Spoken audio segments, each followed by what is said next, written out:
She's still breathing. Ah, she's still breathing. The words tore from Leo's throat as his frozen fingers found the pulse at the child's neck, her small body limp against the rocks. His hands shook not from the cold that had turned his skin blue, but from the terror that he might be holding a corpse. Before we dive into Leo's story, if you're watching from anywhere in the world, hit that subscribe button and stay with me until the very end. Comment below with your city so I can see how far this story reaches. You won't believe where this goes. Part 1. Leo's knees slammed into the riverbank gravel, his chest heaving as he pressed 2 fingers harder against the girl's throat. Come on, come on. The October rain hammered down on them both, each drop feeling like a nail driving into his exposed skin. He'd been homeless for 8 months, and in that time he'd learned to ignore a lot of things. Hunger, cold, the way people looked through him like he was vapor. But this, a 7-year-old girl soaked and silent, her lips the color of storm clouds. He couldn't ignore this. Breathe, he whispered, his voice cracking. Please breathe. Her chest stuttered, then rose. Water spilled from her mouth. Leo's hands moved on instinct, turning her on her side as she coughed, her small body convulsing. He didn't know where the knowledge came from, some half-remembered health class from the life he used to have maybe, but his hands knew what to do even if his mind was screaming. That's it, he said, his voice barely audible over the roar of the river behind them. That's it, you're okay. You're okay. She wasn't okay. Her eyes stayed closed, her breathing shallow and rapid. But she was alive, and for the moment, that was enough. Leo looked around wildly. The bridge he'd been living under for the past 3 weeks sat 50 yards upstream, his pathetic collection of belongings still tucked beneath it. A soaked sleeping bag, a backpack with 2 changes of clothes, a water bottle. Everything he owned in the world, and none of it could help this child. The storm had come out of nowhere, the kind of freak October weather that turned roads into rivers and sent people running for shelter. Leo had been trying to reinforce his makeshift tarp when he'd heard it, a scream high and sharp, cut short by the sound of rushing water. He'd run without thinking, his feet slipping on wet grass, and reached the riverbank just in time to see her go under. The jump into the water had been automatic, stupid probably. The current had nearly taken them both, his shoulders slamming into a submerged log, hard enough that he knew he'd be feeling it for weeks. But he'd gotten his arm around her, fought his way to the shallows, and dragged her out. Now what? Hey, Leo's shout disappeared into the rain. Somebody help, please. Sorry, Mom. Nothing. The park was empty, the storm having driven everyone inside. Even the homeless population that usually clustered under the bridges had scattered, seeking better shelter. It was just him and this dying child. No, not dying, she was breathing. He had to remember that. Leo stripped off his jacket, a threadbare thing he'd found in a donation bin, and wrapped it around her. It was already soaked through, but it was better than nothing. Her small fingers were ice against his skin as he adjusted the fabric, and for the first time he got a clear look at her face. She was younger than he'd thought. 6, maybe. Dark hair plastered to her skull, a small scar above her right eyebrow. Her clothes were good quality designer jeans, a pink jacket with some kind of cartoon character on it. Not a homeless kid then. Someone would be looking for her. The thought had barely formed when he heard it, the rumble of motorcycles growing louder. Leo's first instinct was to run. Bikers meant trouble, meant danger, meant people who wouldn't think twice about what happened to a homeless kid. But he couldn't leave her. Wouldn't. The bikes appeared through the rain like mechanical beasts, headlights cutting through the downpour. 5 of them, then 10, then more. They formed a semicircle around him, engines cutting off one by one until the only sound was the rain and the river and Leo's hammering heart. The man who dismounted first was massive. 6'4" easy, with shoulders that seemed to go on forever beneath a leather vest that read Hell's Angels MC across the back. His face was weathered, scarred, the kind of face that had seen violence and wasn't afraid of it. His eyes found the child in Leo's arms, and something terrible happened to his expression. Emma? The man breathed. Then louder, Emma! He crossed the distance in 3 strides, reaching for her, and Leo's body made a decision his brain hadn't approved. He twisted away, putting himself between the man and the girl. Don't touch her, Leo said. His voice came out steadier than he felt. She's hurt. She needs... The backhand came fast enough that Leo didn't see it until stars exploded across his vision. He hit the ground hard, his grip on the girl loosening, and suddenly there were hands everywhere pulling her away from him, lifting him up, shouting, "The hell did you do?" Someone's fist connected with Leo's ribs, driving the air from his lungs. "What did you do to her?" "Nothing." Leo gasped. "I pulled her out. She was in the river. Another hit, this one to his jaw. Blood filled his mouth, copper hot. "Tommy, stop!" A woman's voice sharp with authority. "Look at him. Look at him." The fist that had been cocked for another strike hesitated. "He's hypothermic," the woman continued. "His lips are blue. He's soaked through. You think he threw her in? Use your goddamn head." The pressure on Leo's arms didn't ease, but the hitting stopped. He blinked through the rain and pain, trying to focus. The woman who'd spoken was crouched over Emma now, her hands moving with practiced efficiency, checking pulse, breathing, pupil response. "She's alive," the woman said. "Pulse is weak but steady. Breathing shallow. We need to get her warm now." The big man. "Mom?" Emma's father, Leo realized, was on his knees beside her, his massive hands shaking as they hovered over her small body like he was afraid to touch her. "Baby," he whispered. "Emma, baby, can you hear me?" The girl's eyes fluttered, opened halfway. "Daddy." The sound that came from the man wasn't quite a sob, but it was close. He scooped her up with infinite gentleness, cradling her against his chest. "I got you. Daddy's got you. You're safe." "There was a boy," Emma mumbled against his shoulder. He jumped in. The water was so cold, and he jumped in anyway. Every eye turned to Leo. He was still on his knees in the mud, one of the biker's hands twisted in his collar, blood dripping from his split lip. He must have looked pathetic, skinny, shivering, bruised his clothes 3 sizes too big, and held together with safety pins and hope. The big man stood slowly, Emma still in his arms. He was staring at Leo like he was trying to solve a puzzle, his expression shifting from rage to confusion to something else, something Leo couldn't name. "You pulled her out," the man said. Not a question. Leo nodded. Speaking seemed like too much effort. "Why?" The question caught Leo off guard. Why she was drowning. "You could have died." "Yeah." Leo's laugh came out bitter. "Wouldn't have been the worst thing." The words hung in the rain-soaked air. The man's eyes narrowed and Leo realized he'd said too much, revealed too much. But he was too cold and too tired and too hurt to care. "Let him go," the man said quietly. The hand on Leo's collar released immediately. He slumped forward, catching himself on his palms. "What's your name, kid?" "Leo." His voice was barely a whisper. "Leo Callahan." "How old are you?" 17. "Where are your parents?" The laugh that escaped Leo this time was worse than bitter. It was hollow. "Don't have any. Haven't for a while." The man studied him for a long moment, then looked at the woman who'd stopped the beating. "Sarah, take Emma to the hospital. Take Mike and Joanne with you. I want 2 of you with her every second until I get there." "Marcus," the woman started. "Now." The word wasn't loud, but it carried weight. Sarah nodded, moving to one of the bikes. Another woman appeared with a dry blanket, wrapping Emma in it, before Sarah took her, settling the small girl carefully in front of her on the motorcycle. Leo watched them go, their taillights disappearing into the rain. His shoulder throbbed where it had hit the log. His ribs ached where he'd been hit. His jaw felt like someone had taken a sledgehammer to it. But Emma was alive. That was something. "You got somewhere to go?" Marcus asked. Leo glanced toward the bridge. Marcus followed his gaze and understanding dawned on his face. "Under there, that's where you've been living." "It's not so bad." The lie was obvious even as Leo said it. "Keeps the rain off, usually." Marcus was quiet for a long time. The other bikers had formed a loose circle around them, watching, waiting. Leo could feel their eyes on him, assessing, judging. He wanted to run, but his legs wouldn't cooperate. The adrenaline was wearing off, leaving nothing but exhaustion and pain in its wake. "How long?" Marcus asked. "How long what?" "How long have you been on the streets?" Leo's throat tightened. 8 months, give or take. "And before that, foster care." The words tasted like ash, until it wasn't. Marcus's jaw clenched. "Your foster parents kick you out." "Something like that." "That's illegal." Leo's laugh was sharp enough to cut.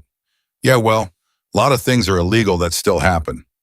One of the other bikers, a lean man with silver threading through his beard, stepped forward. "Marcus, we should go. Emma needs you." "I know." But Marcus didn't move. He was still looking at Leo, that puzzle-solving expression back on his face. What were you doing out here in this storm? I heard her scream, Leo said. I was trying to keep my stuff dry when I heard her. I ran. I saw her go into the water. I jumped. Just like that. Just like that. You didn't think thinking would have taken too long. Marcus nodded slowly, like Leo had confirmed something he'd suspected. You know who we are. Hell's Angels, Leo said. Everyone knew the Hell's Angels. You didn't grow up in this city without knowing about the motorcycle club that ran half the underground business. I'm not stupid. Then you know I could make you disappear, if I wanted to. Leo met his eyes. Yeah, I know. And you're not scared. I'm terrified. It was the truth. But I didn't hurt her. I saved her. That has to count for something. Marcus's expression shifted again, something almost like respect flickering across his face. Tommy, he called over his shoulder, get the med kit. The biker who'd hit Leo earlier. Tommy apparently hesitated. Boss. Now. Tommy jogged to one of the bikes, returning with a small black bag. Marcus took it, then dropped into a crouch in front of Leo. Let me see your jaw. Leo flinched back instinctively. Marcus's hand stilled palm up, unthreatening. Easy, Marcus said. I'm not going to hurt you, but Tommy's got a hell of a right hook, and you're going to want ice on that before it swells worse. Slowly, Leo leaned forward. Marcus's fingers were surprisingly gentle as they probed the bruise already forming along Leo's jawline. He pulled out an instant ice pack, cracked it to activate it, and pressed it against Leo's face. Hold that there, Marcus instructed. You got any other injuries I should know about? Leo thought about lying, but Marcus seemed like the kind of man who'd know. Shoulder, he admitted. Hit something in the river. Ribs from... He gestured vaguely at Tommy. Christ, Marcus muttered. He looked at Tommy. You hit a kid who just saved my daughter. I didn't know, Tommy started. No, you didn't. Marcus's voice was ice. But you should have looked before you swung. We'll talk about that later. Tommy's face paled, but he nodded. Marcus turned back to Leo, his hands moving to check Leo's shoulder. Leo hissed as fingers pressed against the joint, pain shooting down his arm. Not dislocated, Marcus said, but you've got some soft tissue damage. You need to keep it immobilized for a few days. He pulled an elastic bandage from the med kit, wrapping Leo's shoulder with the same gentle efficiency he'd shown before. This'll help. You got any painkillers? Leo almost laughed. Painkillers. Right, because homeless kids definitely had access to pain medication. His silence was answer enough. Marcus pulled a bottle from the kit, shook out 3 pills, and pressed them into Leo's palm. Ibuprofen. Take these now, 3 more in 6 hours. You got a watch? No. Someone give him a watch, Marcus ordered. One of the bikers immediately stripped off a digital watch and handed it over. Leo stared at it, then at the man who'd given it to him. I can't, he started. You can, Marcus said firmly, and you will. Can you stand? Leo nodded, though he wasn't sure it was true. Marcus offered his hand. After a moment's hesitation, Leo took it, letting the older man pull him to his feet. The world tilted, and Marcus's other hand shot out to steady him. When's the last time you ate? Marcus asked. The question threw Leo. Why, this morning, I think. There was a bakery that throws out day-old bread around. Day-old bread, Marcus's voice was flat. That's it. Sometimes I can get an apple. Or there's a soup kitchen on Tuesdays. What day is it? Friday. Leo's voice was small. Marcus was quiet for a long moment. Then get on the bike. What? You heard me. Get on the bike. Leo's heart started hammering again. Look, I appreciate the medical attention, but I'm fine. I'll just go back to under the bridge. Marcus's eyebrows rose. In this storm, with a shoulder injury and probably hypothermia setting in, yeah, that's not happening. I don't have anywhere else to go. You do now. Marcus gestured to one of the massive motorcycles. That's mine. You're riding with me. Every survival instinct Leo had developed over 8 months on the street was screaming at him to run. You didn't get on a bike with a Hell's Angel. You didn't go anywhere with men who could make you disappear. You didn't trust people, period. But Emma's voice echoed in his head. He jumped in. The water was so cold, and he jumped in anyway. Where are we going? Leo asked. Hospital first. You need to be checked out properly, then we'll figure out the rest. I don't have insurance. Don't care. I can't pay. Did I ask you to pay? Marcus's voice was gentle but firm. My daughter is alive because of you. You think I'm worried about a hospital bill? Leo swallowed hard, so his throat felt tight, his eyes burning in a way that had nothing to do with the rain. I didn't do it for a reward. I know you didn't. Marcus's hand landed on Leo's good shoulder, a solid weight. That's why I'm doing this. Now get on the bike before I have to carry you, and trust me, that'll hurt your ribs worse. It wasn't really a choice, Leo realized. Not when his legs were shaking and his vision was starting to blur at the edges and the cold had sunk so deep into his bones that he couldn't remember what warm felt like. He took 2 steps toward the bike, then stopped. My stuff, under the bridge. We'll get it? One of the other bikers said immediately. Just point us there. It's not much, Leo warned. Just a sleeping bag and a backpack and a water bottle, blue one. It's all I have. The biker, a woman with short cropped hair and kind eyes, nodded. We'll get it, promise. Marcus helped Leo onto the bike, settling in front of him. Hold on, he instructed, and don't let go no matter what. Leo wrapped his arms around Marcus's waist, feeling the solid muscle beneath the leather vest. The engine roared to life beneath them, vibration rattling through Leo's bones. As they pulled away from the riverbank, Leo looked back once. The bridge where he'd been living looked smaller in the distance, less like shelter, and more like what it was, a place where people went to disappear. He didn't know if he'd ever go back. The ride to the hospital was a blur of rain and headlights and pain. Leo's grip on Marcus tightened every time they hit a bump, his shoulder screaming in protest. But Marcus drove carefully, more carefully than Leo would have expected from a man who looked like he ate nails for breakfast. They pulled into the emergency room entrance, and Marcus was off the bike before the engine fully died, helping Leo down with steady hands. I got you, Marcus said when Leo's legs nearly gave out. Easy, just a few more steps. The ER doors slid open, fluorescent light spilling out. A nurse looked up from her station, her eyes widening as she took in Leo's appearance. Soaked, bruised, shivering hard enough that his teeth chattered. We need someone now, Marcus said, his voice carrying authority. Possible hypothermia, soft tissue damage to the shoulder, contusions to the ribs and jaw. The nurse was already moving, calling for a doctor, gesturing them toward a room. Leo let himself be led, his mind struggling to process what was happening. Hospitals meant questions. Questions meant social services. Social services meant, hey. Marcus's voice cut through the panic. Stay with me, Leo. Don't disappear on me now. They'll call someone, Leo managed. Child services. Let me worry about that. Marcus guided him to a hospital bed. Right now, you focus on getting warm. A doctor appeared, young and efficient, already asking questions.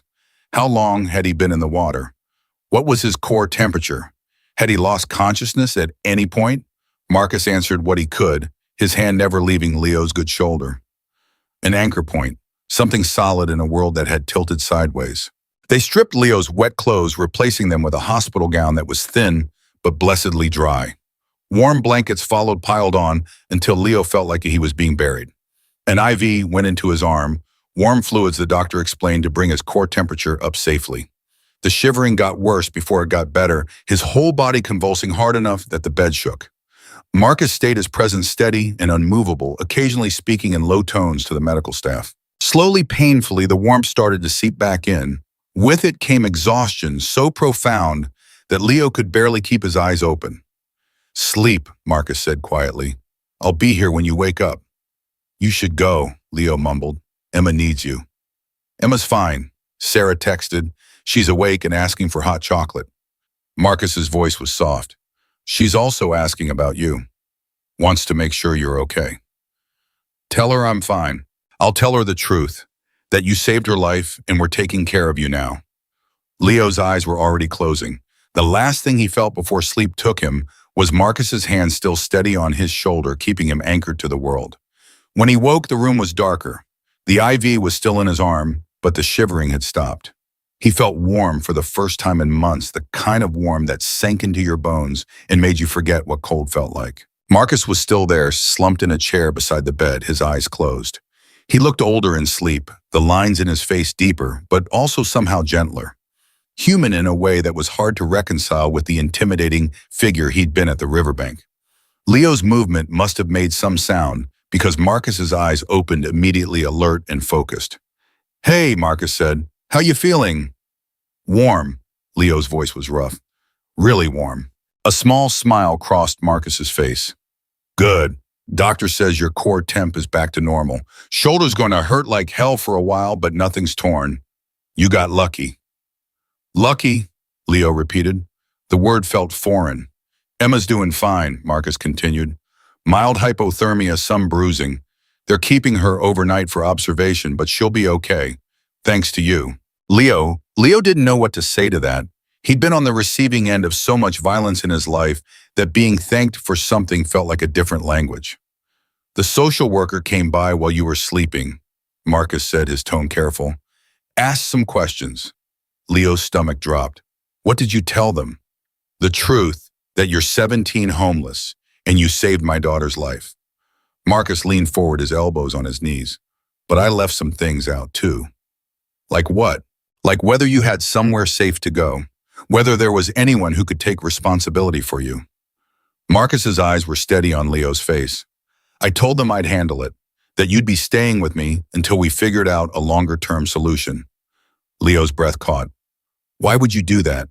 "Because you jumped into a freezing river to save a child you'd never met," Marcus said simply. "Because you risked your life without thinking twice. Because when my guys were beating you, you still protected Emma. Because," he paused, something complicated crossing his face. "Because I asked Emma what happened, and you know what she told me." Leo shook his head. "She said she was playing too close to the river and she slipped. Said she fell in and went under and she thought she was going to die. Then she felt hands grabbing her, pulling her up. She said you kept telling her to hold on, that you had her, that she was going to be okay. She said even when the current was dragging you both under, you never let go." Marcus's voice roughened. "She's 7 years old, Leo. 7. And you gave her a future." "Anyone would have," Leo started. "No." Marcus cut him off. "They wouldn't have. Most people would have called 911 and waited. You didn't wait. You acted. That tells me something about who you are." "I'm nobody," Leo said quietly. "I'm just a homeless kid who got lucky." "You're somebody who saved my daughter," Marcus corrected. "Which makes you somebody to me, to all of us." "I don't understand." Marcus sat back. "Look, I know what people think about the Hells Angels. We're criminals, thugs, whatever. And yeah, some of that's true. We're not angels despite the name. But we're also a family. We take care of our own. And right now, kid, you're one of ours." Leo's throat felt tight again. I don't know anything about motorcycles or clubs or..." "You don't have to," Marcus said. "Not yet. Right now, all you have to do is rest and heal. The rest we'll figure out as we go." "What if I don't want to?" The question hung between them. Marcus didn't look offended, just thoughtful. "Then you don't have to," he said finally. "I'm not going to force you into anything. But Leo, here's the thing, you're 17. You've got 8 months until you're 18 and then you age out of the system entirely. That's 8 months where you're vulnerable, where anyone with authority can decide what happens to you. Unless you've got someone standing with you. Someone who can tell social services that you're taken care of. Someone who can make sure you don't disappear into a crack in the system. And you do that for someone you just met. For someone who saved my daughter." Marcus's smile was grim. "Yeah, I would do that. Hell, I'd do a lot more than that." Before Leo could respond, there was a knock at the door. The woman with short-cropped hair from earlier stepped in Leo's soaked backpack in her hands. "Found your stuff," she said, setting it gently on the counter. "It's pretty wet, but I think most of it survived. We've got it in a dryer now." "Thank you," Leo managed. She nodded, then looked at Marcus. The club's gathering. Words getting around about what happened. Marcus's expression shifted, becoming harder. "How many?" "Last count about 50. More are coming in. They want to meet him." She meant Leo. They wanted to meet the homeless kid who'd saved the boss's daughter. The thought was terrifying. "Tell them to wait," Marcus said. "He's not ready for that yet." "With respect, boss, I don't think waiting is going to make it easier. They're not going away. Not until they've seen him for themselves." Marcus looked at Leo, something apologetic in his eyes. "It's up to you. You don't have to meet anyone if you don't want to, but they're here because they want to thank you, to see for themselves that you're okay. 50 bikers, 50 Hells Angels all wanting to meet him. The idea made Leo want to throw up. But Emma was alive because of him. And these people, as scary as they were, had taken care of him, had gotten his stuff, had stayed with him. Okay, Leo heard himself say. I'll meet them. Marcus's hand found his shoulder again, that steady pressure. You sure? No, but I'll do it anyway. The smile Marcus gave him then was warm enough to rival the hospital blankets. That's the spirit. They helped Leo into clothes. Someone had brought jeans that almost fit a t-shirt, that was only a little too big, a hoodie that was warm and clean and smelled like fabric softener. His own clothes had been threadbare and dirty, held together with hope and safety pins. These felt like armor. Marcus led him through the hospital corridors, the woman he learned her name was Cassie, on his other side. They took an elevator down to the ground floor, then out a side exit to a parking lot that had been taken over by motorcycles. The sound hit Leo first. 50 voices laughing and talking, the rumble of engines idling. Then the sight leather and denim chrome and ink faces scarred and weathered and hard. They all turned as one when Marcus appeared, their attention shifting to Leo like a physical weight. For a long moment, nobody spoke. Leo stood frozen, his fight-or-flight instinct screaming at him to run. But Marcus's hand was still on his shoulder, and Cassie stood close on his other side, and somehow that was enough to keep him rooted. Then one of the bikers started clapping. Another joined in, then another. Within seconds, the entire parking lot erupted in applause, the sound echoing off the hospital walls. Leo stared, unable to process what was happening. These men and women criminals, outlaws, people who'd probably done things he couldn't imagine, were applauding him, a homeless kid who'd barely survived another day. Marcus leaned down, his voice low enough that only Leo could hear. They're honoring you. This is how we show respect. The applause went on for a full minute before Marcus raised his hand and silence fell immediately. This is Leo Callahan, Marcus announced, his voice carrying across the parking lot. He's 17 years old and he saved my daughter's life today. Jumped into a freezing river without hesitation. Nearly died doing it, but he got Emma out, got her breathing again. Kept her alive until we got there. Murmurs rippled through the crowd. Leo caught fragments. Just a kid, that took guts. One of us now. Leo's going to be staying with me for a while, Marcus continued. Anyone's that got a problem with that, speak now. Nobody spoke. Nobody even shifted. Good. Marcus's smile was sharp. Because here's how it is, Leo's under club protection now. Anyone touches him, they answer to me. Anyone tries to hurt him, they answer to all of us. We clear. A chorus of yes, boss, and understood rolled through the crowd. Leo's legs felt weak. Club protection. He barely understood what that meant, but the weight of it was crushing. One more thing, Marcus said, and his voice went cold. Leo's been on the streets for 8 months. Foster care system failed him. Someone failed him, and we're going to find out who. The temperature in the parking lot seemed to drop 10 degrees. Leo saw faces harden, jaws clench, hands curl into fists. When we do, Marcus continued, we're going to have a conversation with them. Make sure they understand the consequences of their actions. Make sure they never do it to another kid again. The murmurs this time were darker edged with violence. Leo's stomach twisted. He hadn't told Marcus much about his foster father, just that things had gone bad. But the implication was clear, the club was going to dig, and when they found what they were looking for, someone was going to pay. Part of Leo wanted to stop them, to say it wasn't worth it, that he didn't matter enough for them to risk anything. But a bigger part, a part that had been beaten and starved and thrown away, wanted to let them. Wanted someone, anyone, to stand up and say that what had happened to him wasn't okay. Questions, Marcus asked the crowd, a hand raised near the back. He know how to ride? Not yet, Marcus said, but he'll learn. Another hand. He got any skills, mechanic work, anything like that? Don't know yet. We'll find out. A third hand, this one from a massive man covered in tattoos. He good in a fight? Marcus glanced at Leo, something amused in his expression. Ask Tommy. Kid didn't back down even when he was getting his ass kicked. Scattered laughter. Tommy, standing near the front, had the grace to look embarrassed. All right, Marcus said. Anyone wants to meet Leo proper, form a line. Keep it quick. He's still recovering. The bikers organized themselves with surprising efficiency, forming a single file line that stretched halfway across the parking lot.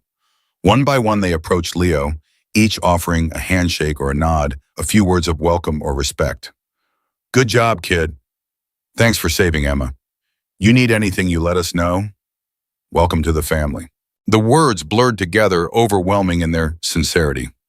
These were hard people, people who'd seen and done things Leo couldn't imagine, and every single one of them treated him like he mattered.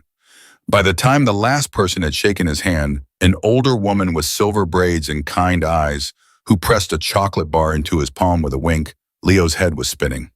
All right, everyone out, Marcus ordered. Visiting hours are over and Leo needs rest. The crowd dispersed, engines roaring to life, motorcycles pulling out of the parking lot in a coordinated stream. Within minutes, it was just Marcus, Cassie, and Leo again. You okay? Marcus asked. Leo looked down at the chocolate bar in his hand, then at the empty parking lot, then at Marcus. I don't know, he admitted. I don't know what I am. That's fair, Marcus said.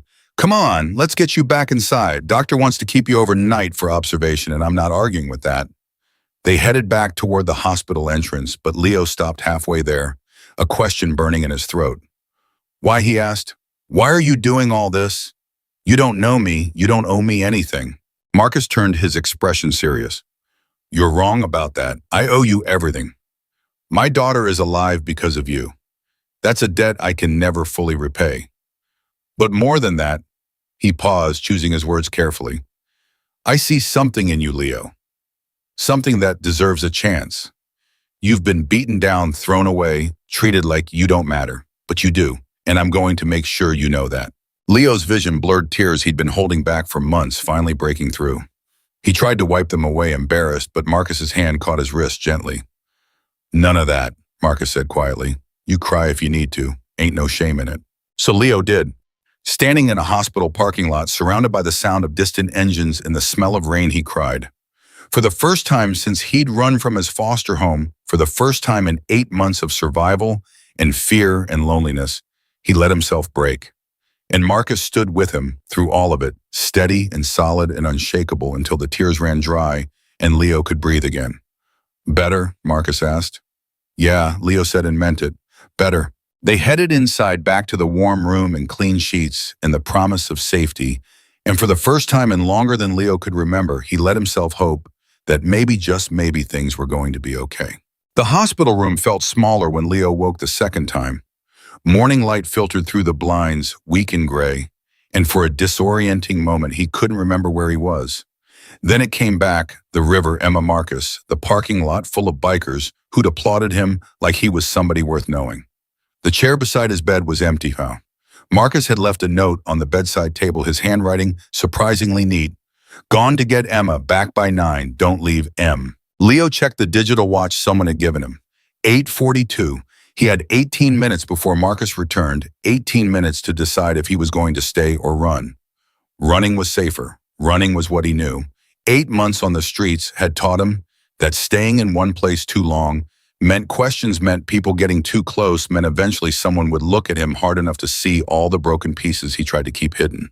But his clothes were clean. His stomach was full from the sandwich a nurse had brought him at midnight. His shoulder didn't hurt as much thanks to the pain medication pumping through his IV.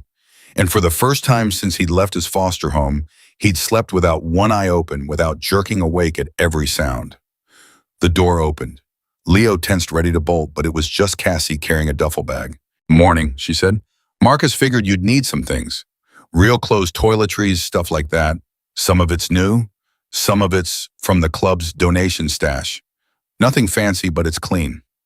She set the bag on the chair and started pulling things out. Jeans, t-shirts, a jacket that looked barely worn. Socks, underwear still in the package. A toothbrush, deodorant, shampoo. Leo stared at the pile growing on the chair. This is too much. It's not enough, Cassie corrected, but it's a start. She pulled out the last item, a leather vest smaller than the ones he'd seen the bikers wearing, but unmistakably similar. This is a prospect vest.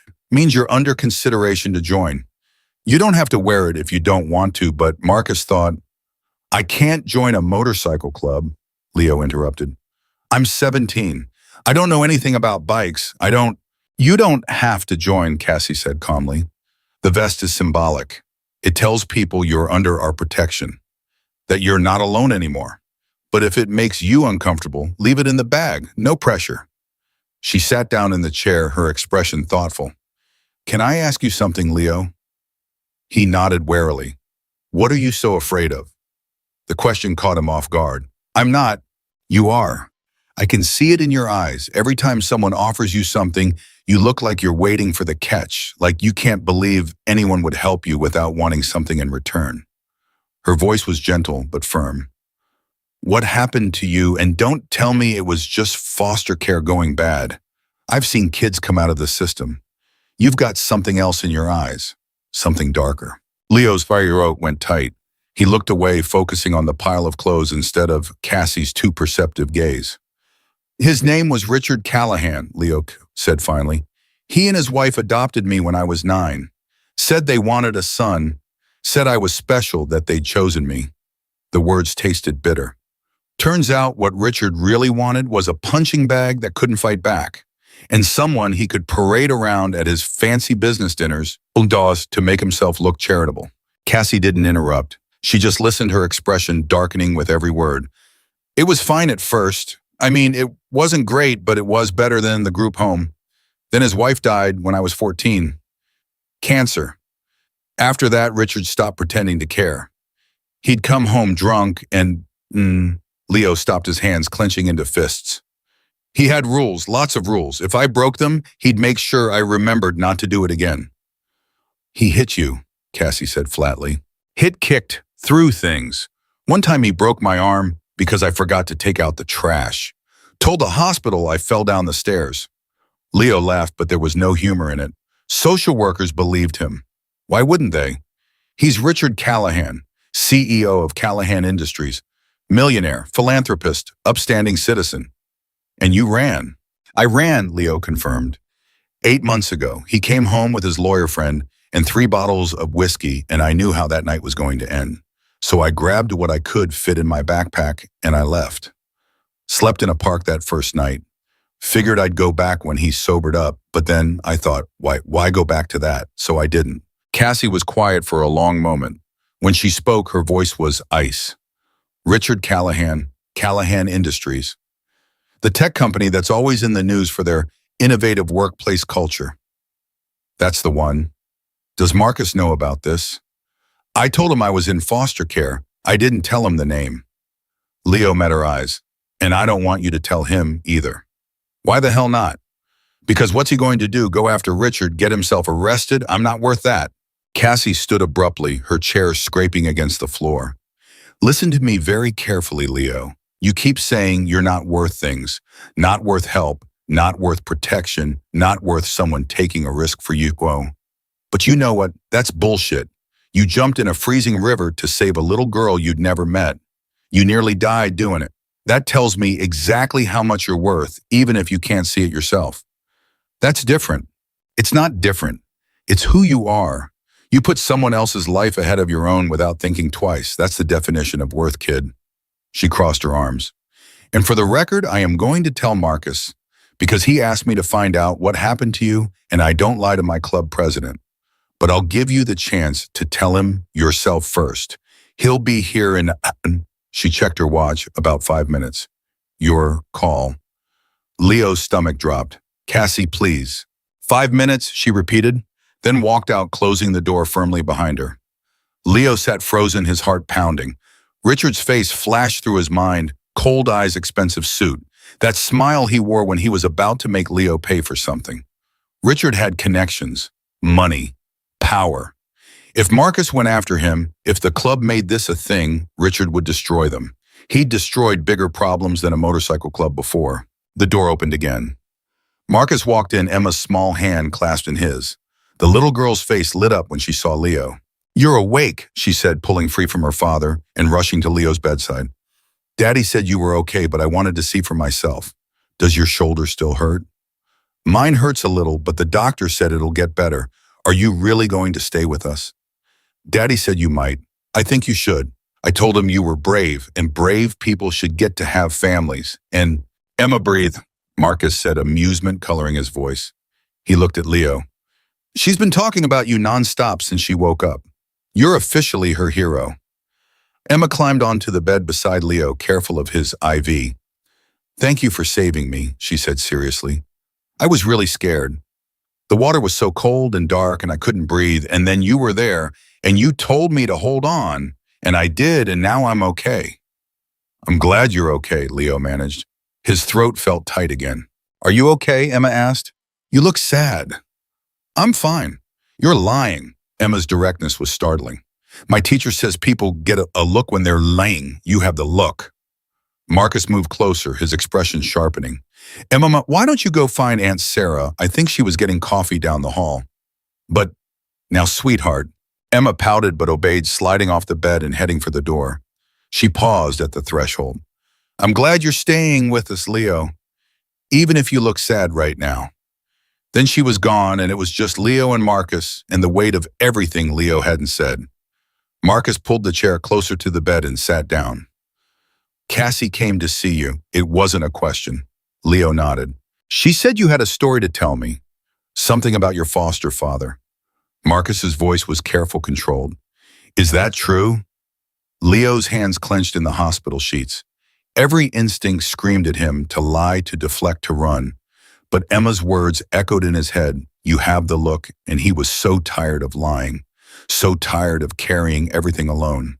His name is Richard Callahan, Leo said quietly. Callahan Industries. He's worth about $200 million. He's connected to half the politicians in the state, and he's the one who put these on me. Leo pulled up the sleeve of his hospital gown, revealing the cigarette burn scars dotting his forearm. Old scars, white and puckered, some overlapping. There had to be at least 15. Marcus's expression went very still, very dangerous. Those are from cigarettes, he said, his voice flat. Yeah. Leo pulled the sleeve back down. That was his favorite. Quick, easy to hide, and it hurt like hell. But he had other methods too. Belt buckle, closed fist. One time he pushed me down a flight of stairs because I talked back. Broke 3 ribs. How long? 5 years from when his wife died until I ran. In social services? Believed every excuse he gave them. Why wouldn't they? He's Richard Callahan. I'm just a foster kid with a history of behavioral problems. Leo's laugh was bitter. You know what's funny? Those behavioral problems started after the abuse did, but nobody connected the dots. Marcus stood abruptly, turning away from the bed. His hands were clenched into fists, his shoulders rigid with tension. For a long moment, he didn't speak. When he finally turned back, his face was a mask of controlled rage. Give me his address. No. Leo. No. Leo's voice was firmer than he felt. Marcus, I know what you're thinking. I know what you want to do.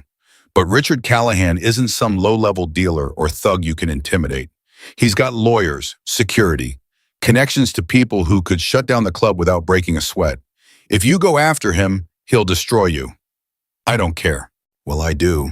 Leo leaned forward, ignoring the pull of the IV. You've done more for me in 12 hours than anyone has in 5 years. You got me medical care. You gave me clothes. You stood up in front of your whole club and said I was under your protection. I won't let you throw that away because of me. You think I'm afraid of some rich asshole with a god complex? Marcus's voice was ice. Kid, I've gone up against people who make Richard Callahan look like a Sunday school teacher. I'm not backing down from this.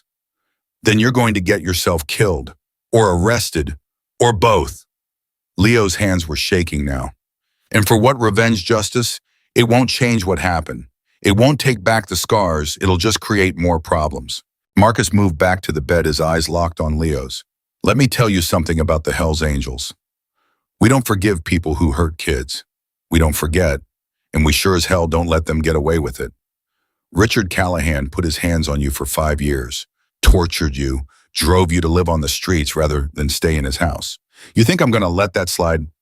I'm asking you to, and I'm telling you I can't. They stared at each other, neither willing to back down. The tension in the room was thick enough to cut. Finally, Marcus sat back down. Compromise, he said. We do this smart. No going in hot, no vigilante justice. We gather information first. Find out everything we can about Richard Callahan his business, his connections, his vulnerabilities. We build a case, and when we have enough, we make our move. What kind of move? The legal kind. If we can expose what he did to you, get the evidence to the right people, he'll go down. Maybe not to prison, guys like him rarely do, but his reputation will be destroyed. His business will suffer. He'll spend the rest of his life looking over his shoulder, knowing that we know what he is. Leo wanted to argue, wanted to say that even that was too risky, that they should just leave it alone. But something in Marcus's eyes stopped him. This wasn't just about Leo. This was about Marcus drawing a line in the sand, making a statement about what the club stood for. And maybe, just maybe, it was about giving Leo something he'd never had before, someone willing to fight for him. Okay, Leo said quietly, but we do it smart. No cowboys, no showing up at his office with guns blazing. Agreed. Marcus extended his hand. Deal. Leo hesitated, then shook it. Deal. Marcus's grip was firm, reassuring. Good. Now, doctor says you're clear to be discharged this morning. Sarah's bringing paperwork for temporary guardianship, just something to keep social services off your back until we can figure out something more permanent. You'll stay in the guest room at my place for now. Emma's already claimed half the closet for what she calls your emergency toy storage. Despite everything, Leo almost smiled. Emergency toy storage. She's 7, everything is an emergency. Marcus stood stretching. There's one more thing we need to talk about, though. The club. I'm not joining. I know, you've made that clear. But Leo, whether you join or not, you're connected to us now.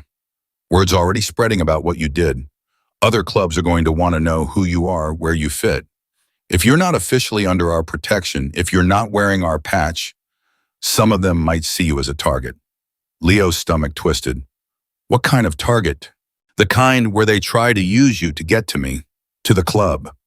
Marcus's expression was grim. I won't lie to you, this life comes with risks, but it also comes with backup, with people who will stand with you when things go bad, with family. I've had family before, didn't work out so well. Richard Callahan wasn't family. He was a monster wearing a family skin. Marcus's voice softened. Real family doesn't hurt you, Leo. Real family protects you, stands by you, makes sure you know you matter. And that's what the club is, real family. For me, yeah. For Emma, absolutely. She's got 50 uncles and aunts who die for her without hesitation. That's what saved her life yesterday. You heard her scream because you were close to the river. But if you hadn't been there, one of my guys would have been. We look out for each other's kids like they're our own. Leo thought about the parking lot, all those hard faces applauding him, the way they'd lined up just to shake his hand to welcome him, the chocolate bar still sitting on the bedside table. I don't know how to be part of something like that, he admitted. I don't know the rules. I don't know how to fit. Nobody does at first. You learn as you go. Marcus headed for the door. Get dressed. Wear the vest or don't, your choice. Either way, we're going home in 20 minutes. He left before Leo could respond. Leo stared at the duffel bag Cassie had brought, then slowly got out of bed. His legs were steadier than yesterday, his body responding better, now that warmth and food and rest had done their work. He pulled out the clothes jeans that actually fit a plain black t-shirt, the jacket Cassie had mentioned. At the bottom of the bag was the vest. Leather worn but well-maintained with Hell's Angels MC across the back and Prospect underneath. No patches, no insignia, just the words. A statement of intent, not membership. Leo picked it up, feeling the weight of it. Heavy, solid, real. He thought about Richard, about the 5 years of pain and fear, and learned helplessness. Thought about the bridge, the cold nights, the constant hunger. Thought about Emma's small hand in his, her absolute trust that he'd keep her safe. Then he thought about Marcus's steady presence, Cassie's fierce protection, the parking lot full of people who'd welcomed him without hesitation. Maybe he didn't know how to be part of something like this. Maybe he'd screw it up. Maybe it would all fall apart. But maybe, just maybe, it was worth trying. Leo put on the vest. It fit perfectly. When Marcus returned with Emma and Sarah, he stopped in the doorway, his eyes going to the vest. Something shifted in his expression. Pride, maybe, or satisfaction. Looks good on you, was all he said. Emma squealed. You're really staying. I knew you would. Daddy, can Leo have the room next to mine, please? That way, if I have nightmares about the river, he can help me. And Emma, Sarah interrupted gently. Let's give Leo some space, honey. He's had a big morning.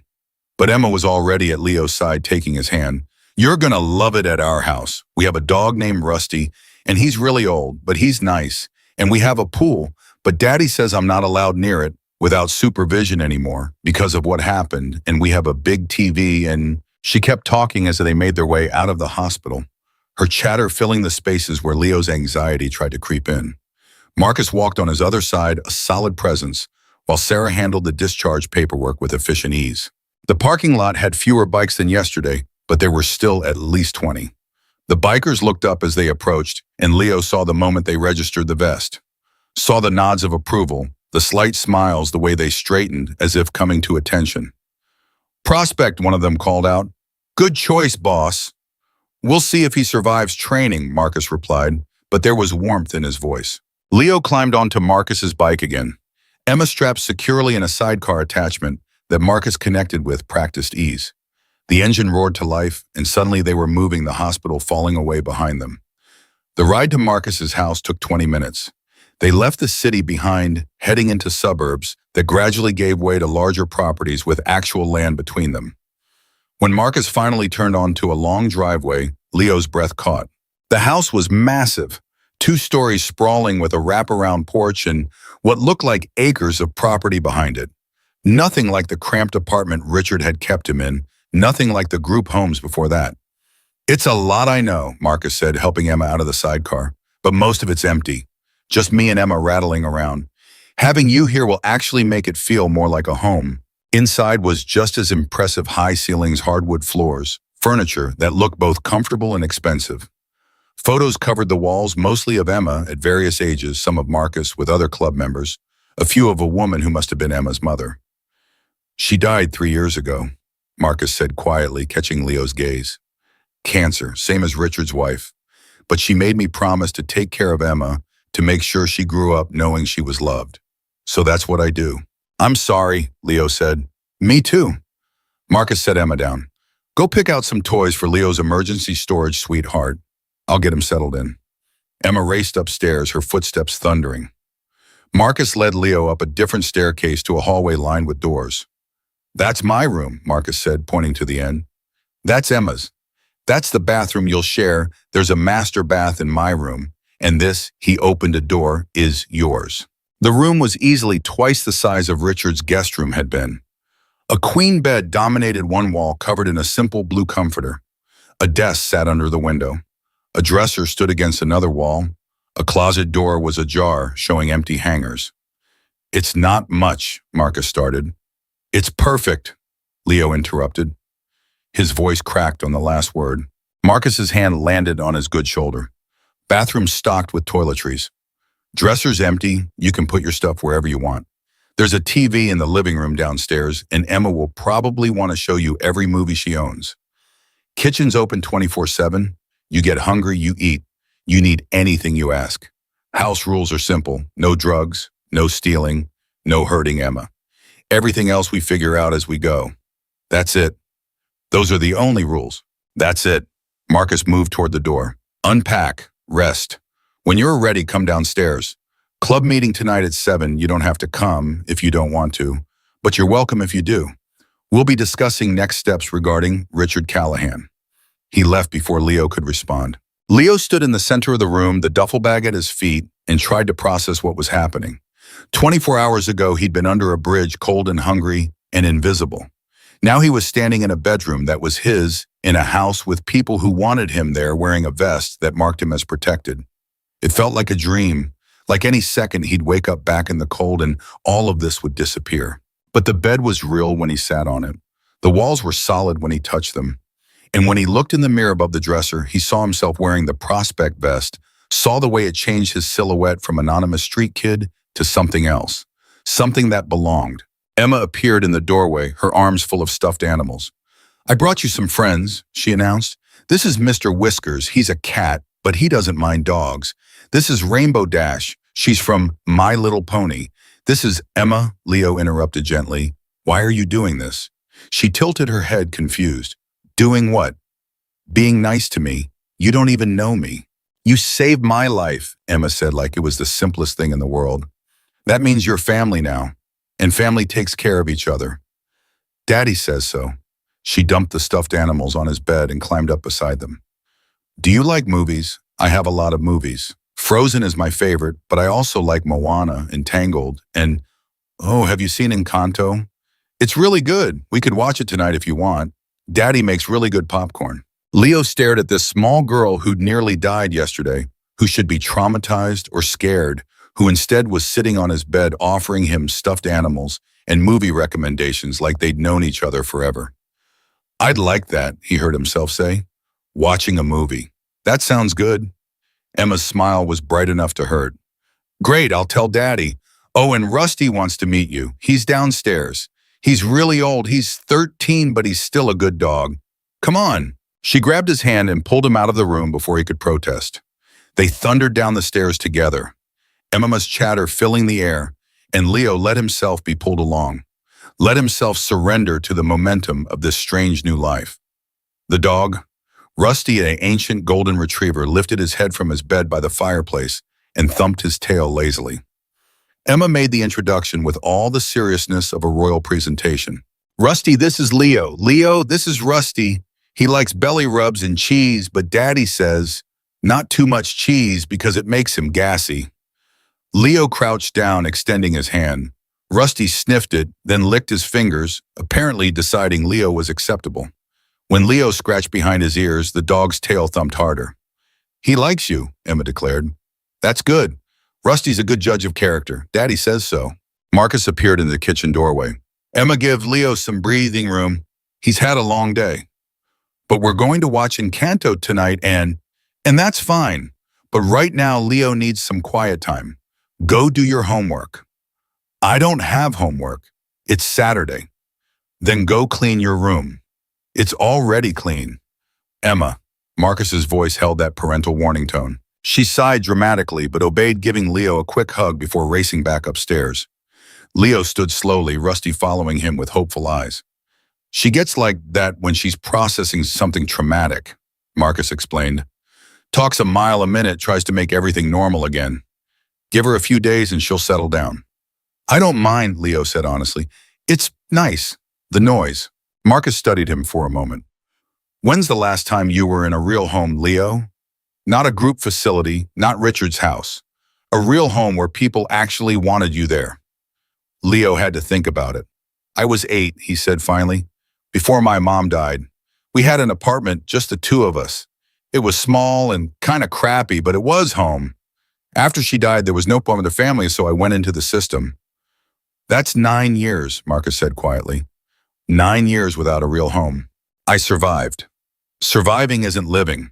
Marcus moved to the fridge, pulling out 2 sodas. He handed one to Leo.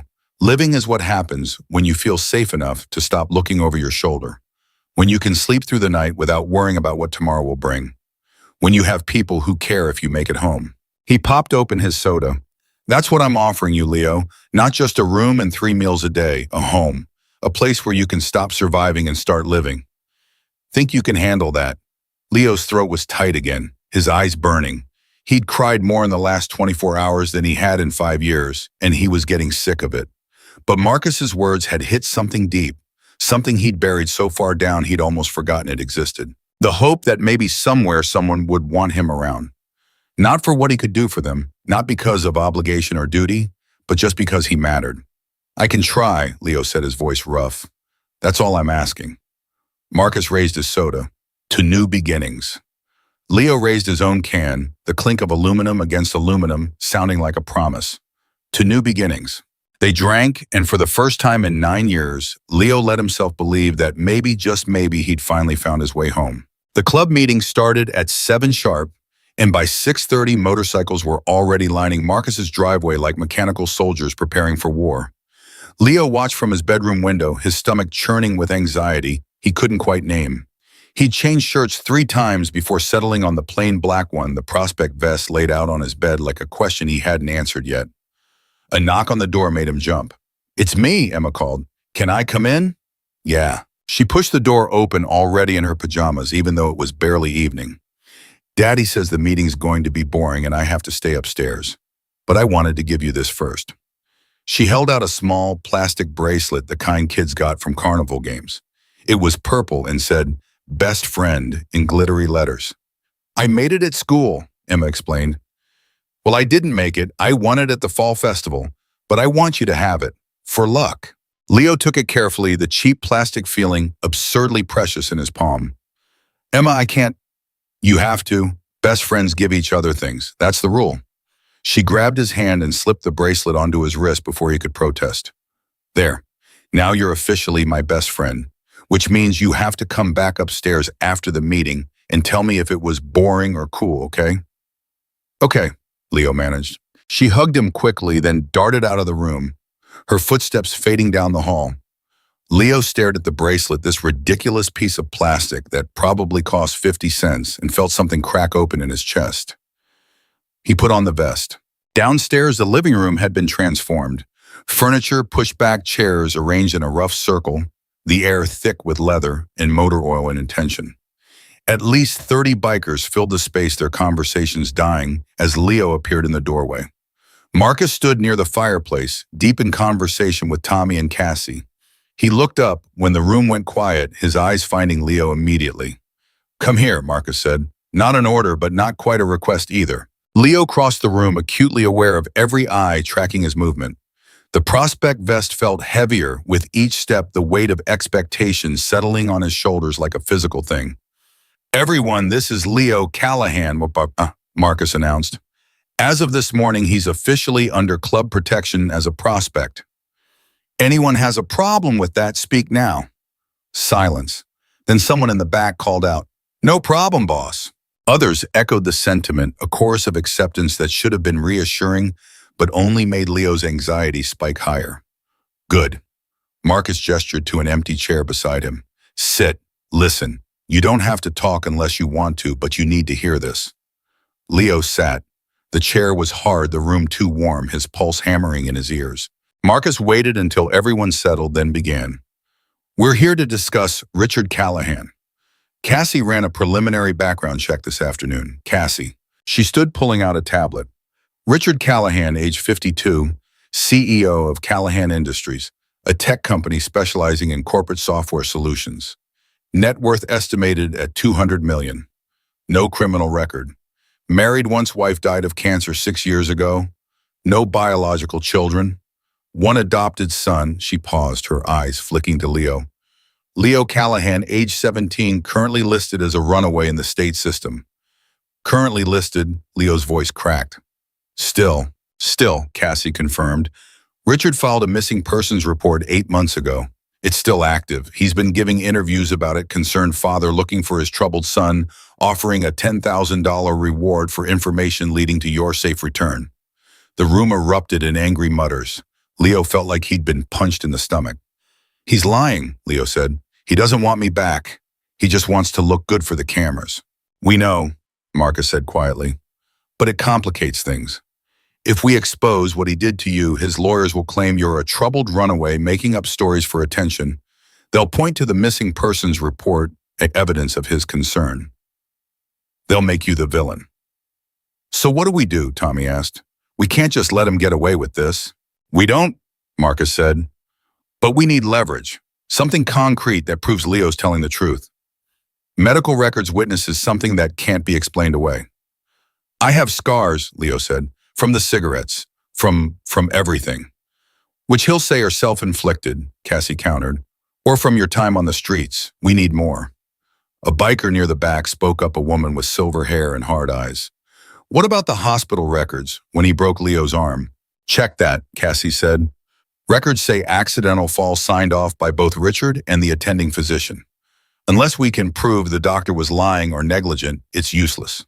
Leo's hands clenched in his lap. So you're saying there's nothing we can do, that he wins? I'm saying we need to be smart, Marcus corrected. We need to... The doorbell rang. Every head turned toward the front door. Marcus's expression went hard, his hand moving instinctively to his side where Leo knew he kept a gun. We expecting anyone? Tommy asked. No. Marcus stood. Stay here. He moved to the door, looking through the peephole before his whole body went rigid. Everyone upstairs. Now. Boss, Cassie started. Now. The command in his voice sent the room into motion. Biker stood moving toward the stairs with practiced efficiency. Marcus grabbed Leo's arm, his grip firm. Upstairs. Emma's room. Lock the door. Don't come out until I say. What's happening? Leo's heart was racing. Just go, oi. The doorbell rang again, followed by heavy knocking. Leo ran. He took the stairs 2 at a time, his shoulder protesting, and burst into Emma's room. She was sitting on her bed, her eyes wide. What's wrong? She asked. Why is everyone? I don't know. Leo locked the door behind him, his hands shaking. Your dad said to stay here. Through the floor, he heard the front door open, heard Marcus's voice cold and controlled. Then another voice, one that made Leo's blood turn to ice. Good evening, I'm looking for my son. Richard Callahan, here, in Marcus's house. Leo's legs gave out. He hit the floor hard, his back against the door, his breath coming in short gasps. Emma scrambled off the bed, dropping to her knees beside him. Leo, what's wrong? You're scaring me. That's him, Leo whispered. That's Richard. He found me. Downstairs, Richard's voice continued smooth and concerned. I received a tip that my son might be here. Leo Callahan. 17, brown hair, about 5'8". He's been missing for 8 months. I've been worried sick. Don't know anyone by that name, Marcus said flatly. Really? Because my source was quite specific. This address, this house. They said a boy matching Leo's description was seen wearing a Hells Angels prospect vest. A pause. I'm sure you understand why that concerns me. My son is a minor, a vulnerable minor who's been living on the streets. If someone is harboring him, keeping him from returning home, that's a serious crime. If your son ran away, maybe he had a good reason. My son is troubled. He's had behavioral issues since his mother died. Running away, stealing, lying. The psychologist thinks he has attachment disorder, among other things. Richard's voice was perfect, concerned father, reasonable man. I don't blame him for his problems. I just want to help him. Get him the treatment he needs. Leo's breath was coming faster now, his chest tight. Emma's small hand found his squeezing hard. He's lying, Leo gasped. Emma, he's lying. I don't have attachment disorder. I'm not troubled. I know, Emma said fiercely. I know he's lying. Daddy knows too. He won't let that man take you. But would Marcus be able to stop him? Richard had the law on his side. He had money lawyers, a missing persons report. All Marcus had was Leo's word, and the word of a runaway didn't count for much in the eyes of the system. Footsteps on the stairs, heavy measured, coming closer. Leo's grip on Emma tightened. Get in the closet. No. Please, Emma, please. If he sees you, if he knows you're here, he'll use it. He'll say, I'm dangerous around kids. He'll say, I'm a threat. Please hide. She stared at him for a long moment, then nodded and scrambled into the closet, pulling the door mostly closed, but leaving it cracked so she could see out. The footsteps stopped outside the door. Leo, Richard's voice so familiar it made Leo's skin crawl. Son, are you in there? Leo didn't answer, couldn't answer. His throat had closed up his body, remembering every time Richard's voice had preceded violence. I know you're scared, Richard continued. I know you think I'm angry about you running away, but I'm not. I'm just worried. I want to help you. Want to get you home where you belong. The doorknob rattled. The door's locked, Leo. That's not helping your case. If you just open it, we can talk about this like adults. You've always wanted me to treat you like an adult, right? Leo's hand moved to the lock before he could stop himself. Years of conditioning of obeying Richard's commands to avoid punishment had his body moving on autopilot. Then Emma's voice, small but fierce from the closet. Don't. Leo's hand froze. Leo. Richard's voice had lost some of its warmth. Open this door, now. No. The word came out stronger than Leo expected.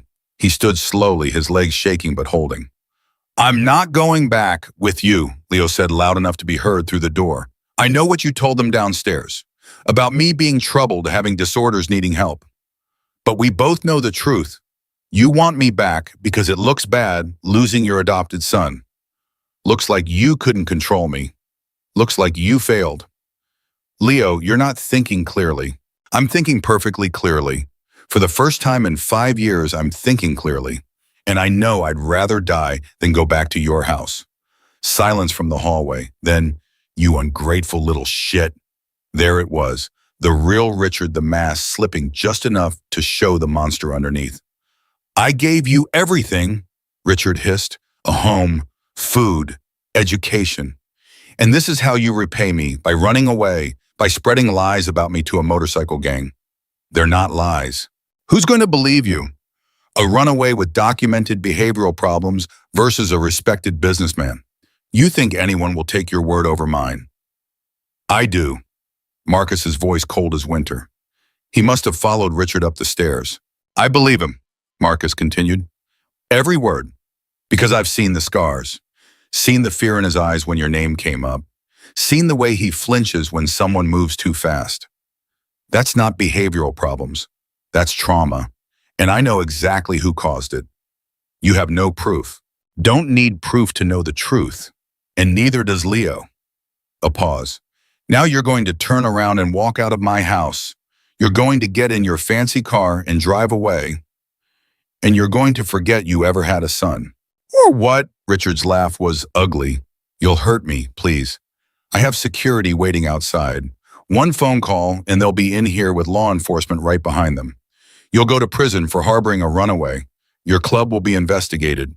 Everyone you care about will suffer.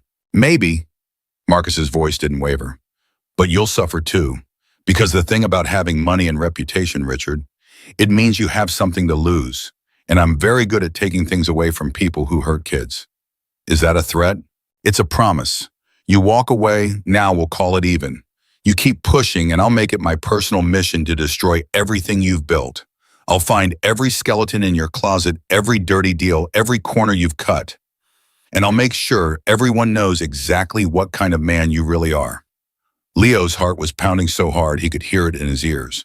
Through the crack in the door, he could see Emma's wide eyes, her hand pressed to her mouth. You're making a mistake, Richard said. Leo is mine, legally, officially mine. I have adoption papers, guardianship rights. You can't keep him from me. Watch me. The silence stretched out, taut as a wire. Then footsteps moving away from the door, heading back down the stairs. Leo couldn't breathe, couldn't think. He waited for the sound of Richard coming back for the door to crash open for everything to fall apart. Instead, he heard the front door open, heard Richard's voice still smooth, still controlled. This isn't over. I'll be back with the authorities, and when I am, you'll regret this. I doubt it. The door closed, car engine starting, tires on gravel, then silence. Leo slid down the door again, his whole body shaking. Emma burst from the closet and threw her arms around him, holding on like he might disappear. You were so brave, she whispered. You told him no. You stood up to him. But Leo didn't feel brave, he felt terrified, because Richard wasn't going to let this go. He was going to come back, and when he did, he'd bring lawyers and police and all the power that money could buy. And Leo didn't know if Marcus could protect him from that. The door opened. Marcus stepped in, his expression grim, but not defeated. He's gone, Marcus said, for now. He's coming back, Leo said. His voice was hollow. You heard him. He's going to bring the police. He's going to take me back. Not if I can help it. Marcus crouched down in front of them. Emma, go to my room. I need to talk to Leo alone. Emma looked like she wanted to argue, but something in her father's expression made her obey. She gave Leo one more fierce hug, then ran out. Marcus sat down beside Leo, his back against the bed. For a moment, neither of them spoke. I need to ask you something, Marcus said finally, and I need you to answer honestly. Are you willing to testify against him? In court, in front of a judge with lawyers trying to tear your story apart? Leo's stomach clenched. I don't know, I want to, but you're scared. Terrified. That's normal. That is human. Marcus turned to look at him. Here's the thing, Leo. Richard's right about one thing. Legally, he still has a guardianship over you, which means unless we can prove abuse, or unless you're emancipated, or unless someone else gains custody, the system will send you back to him. So I'm screwed. No, you're not. Marcus's voice was firm. Because I've got a lawyer, a good one. She specializes in cases like this, kids fighting to get out of abusive situations. Her name's Jennifer Torres, and she's won cases against people with way more money and power than Richard Callahan. When did you call a lawyer? This afternoon, right after you told me about Richard. I don't do things halfway, kid. If I say I'm going to protect you, I mean it. Marcus stood offering his hand. Come downstairs. The club's still here. We need to make some decisions. Leo let Marcus pull him to his feet, the bracelet Emma had given him catching the light. Best friend. The words felt like armor. Downstairs, the bikers had reorganized their expressions, a mix of anger and determination. Cassie was on her phone speaking rapidly in Spanish. Tommy stood by the window watching the street like he expected Richard to come back any second. Status, Marcus said as he entered. Got eyes on Richard's car, Tommy reported. He's parked about 2 blocks down, not leaving, just sitting there. He's waiting to see what we do, Cassie said, ending her call, probably hoping we'll panic and make a mistake. We don't panic, Marcus said. And we don't make mistakes. Cassie, call Jennifer Torres. I don't care what time it is, get her on the phone now. Tommy, organize a watch rotation. I want someone on that car 24/7. He moves, I want to know about it. Boss, if he calls the cops, someone started. Let him. We got nothing to hide. Leo's here voluntarily. He's fed, clothed, in good health. Social services shows up, they'll see a kid who's being taken care of, not one who's being harbored against his will. But his guardianship is going to be challenged in court. Jennifer's already working on the paperwork for emergency custody transfer. With the evidence we have, Leo's testimony, the scars, the fact that he chose to live on the streets rather than stay with Richard, we've got a strong case. Leo's head was spinning. This is all happening so fast. That's because we don't have time to waste, Marcus said. Richard showing up here means he knows where you are, which means someone talked. Someone saw you and reported it. We need to move before he can build his case against us. Who would have reported it? Leo asked. Could be anyone. Neighbor who saw you arrive, someone at the hospital. Hell, could be one of the cops on his payroll. Marcus's expression darkened. Rich men like Richard don't play fair.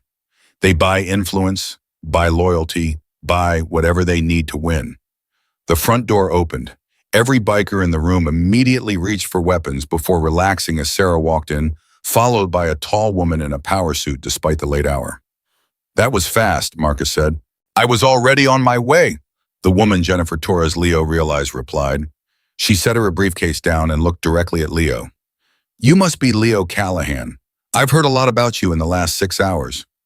She was younger than Leo expected, maybe 40, with sharp eyes and an expression that said she'd seen everything and wasn't impressed by any of it. I need to hear your story, Jennifer continued. All of it. Every detail you can remember about the abuse, the timeline, the witnesses, if any. I need dates, specifics, anything that can be verified or documented.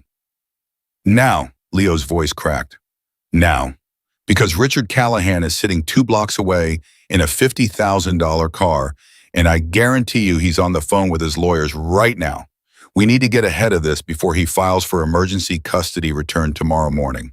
Marcus's hand landed on Leo's shoulder. You don't have to do this alone. I'll be right here. Leo looked around the room at the bikers who'd sworn to protect him, at Marcus, who'd taken him in without hesitation, at Jennifer, who'd dropped everything to come help a kid she'd never met. At the door to the stairs, where he knew Emma was probably listening, worried about her new best friend. Okay, Leo said, I'll tell you everything.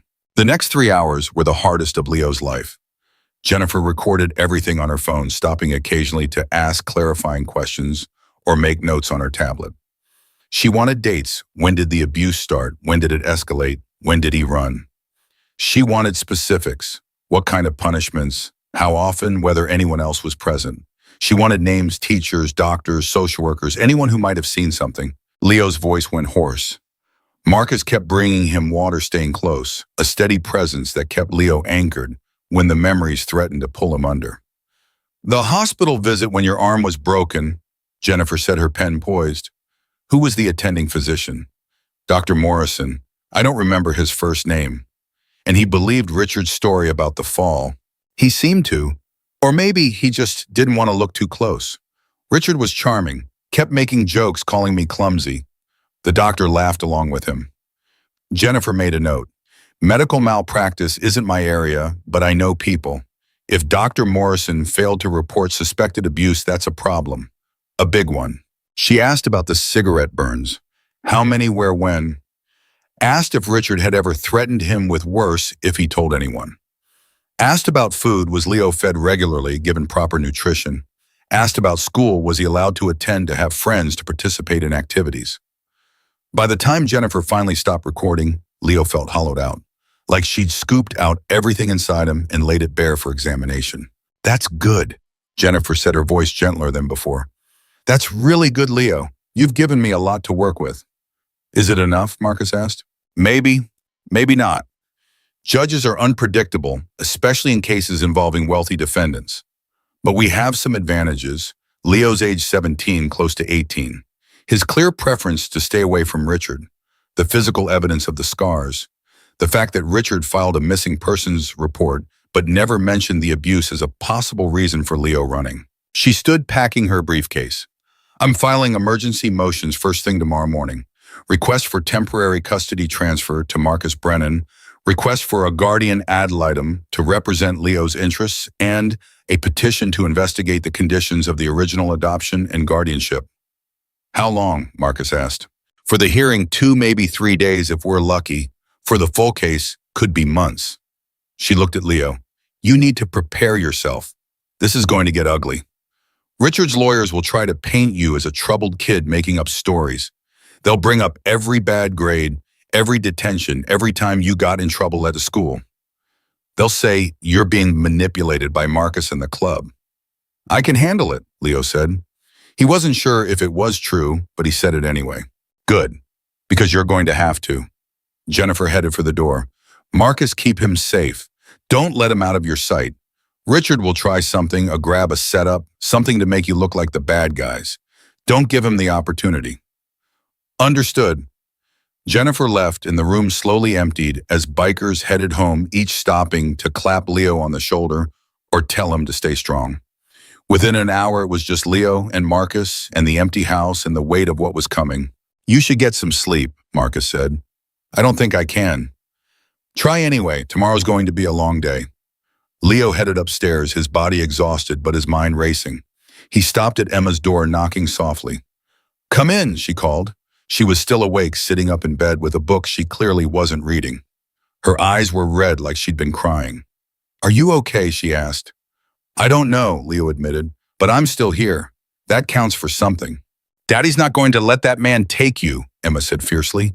He promised, and Daddy never breaks his promises.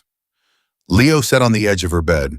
Emma, if something happens, if the court says I have to go back, I need you to know that meeting you was the best thing that's happened to me in a long time. You and your dad, you gave me something I thought I'd lost. Hope.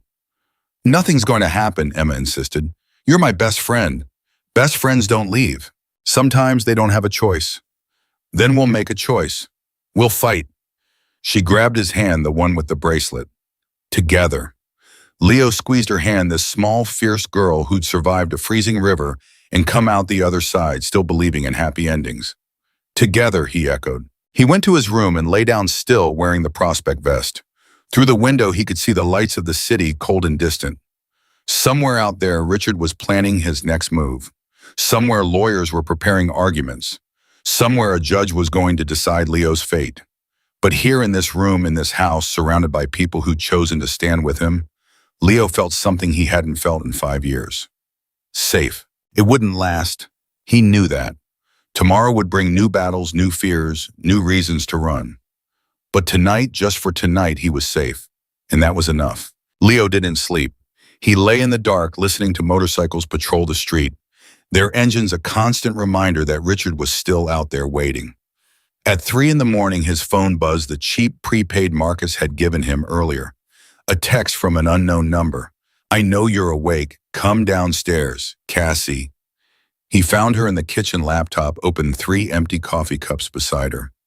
Her eyes were bloodshot but focused, her fingers flying across the keyboard. Couldn't sleep either, Leo asked. Sleeps for people without deadlines. She gestured to the chair across from her. Sit. I need to show you something. Leo sat. Cassie turned the laptop so he could see the screen, a news article from 6 years ago, the headline reading, Tech CEO's wife loses battle with cancer. That's Richard's wife, Leo said. Margaret. She died before things got really bad. Right. Natural causes, everyone said. Tragic, but expected. Cassie's finger tapped the screen. Except I got curious. Started digging into her medical records. Don't ask how you don't want to know. And guess what I found? What? Margaret Callahan was admitted to the hospital 4 times in the 6 months before her death, each time with injuries consistent with physical assault, bruised ribs, fractured wrist, concussion. The doctors noted possible domestic violence, but Margaret refused to confirm.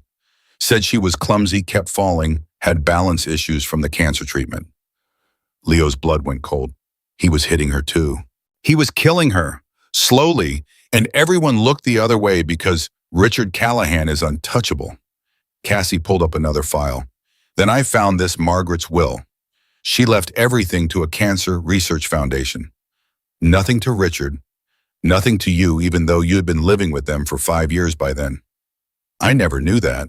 Of course you didn't, because 3 months after she died, Richard had the will contested, claimed Margaret wasn't in her right mind when she wrote it, that the cancer had spread to her brain. He won. Got everything, the house, the money, all of it. Leo's hands clenched on the table. Why are you telling me this? Because it's leverage. If we can prove Richard abused his wife, if we can show a pattern of violence, it strengthens your case. Makes you look less like a troubled kid making things up and more like the latest victim in a long line. But Margaret's dead. She can't testify. No, but her medical records can, her friends can. Anyone who suspected something but stayed quiet out of fear or loyalty, we make them talk now. Cassie's eyes were fierce. Richard's been getting away with this for too long. We're going to stop him. The front door opened. Marcus walked in, Tommy close behind both, looking grim. Richard's car moved, Marcus said, headed downtown about 20 minutes ago. Tommy followed him to a law office on 5th Street. Anderson and Bryce, Tommy added, high-end family law firm. They don't open until 9, but someone let Richard in at 3 in the morning. He's filing emergency motions, Cassie said, trying to beat Jennifer to the courthouse. Marcus pulled out his phone, dialing. Jennifer. Yeah, sorry to wake you. Richard's already at his lawyer's. We need to move now. A pause. How fast can you get the paperwork ready? Another pause. Good. We'll meet you there. He hung up and looked at Leo. Get dressed. We're going to the courthouse. Now it's 3:30 in the morning. And Richard's already there. We need to file our motions before he files his, or we lose the advantage. Move. Leo ran upstairs, his heart pounding. He changed quickly, the prospect vest going on automatically, now armor, against what was coming. Emma's door cracked open as he passed. Leo. Her voice was small, scared. What's happening? We're going to court. To stop Richard. Can I come? No, you stay here with Sarah. Keep the doors locked. Don't open them for anyone except your dad or me. I don't want you to go. Leo crouched down so he was eye level with her. I have to, but I'm coming back. I promise. You can't promise that. Adults say that and then they don't come back. My mom promised and Emma's voice broke. Hey, Leo took her hands. Your mom didn't want to leave you, but I'm choosing to come back. There's a difference, okay? She nodded, tears streaming down her face. Okay. Sarah appeared, pulling Emma into a hug. Go. We'll be fine here. The courthouse was dark when they arrived, only security lights illuminating the steps. But Jennifer was already there, briefcase in hand, looking like she'd been awake for hours instead of minutes.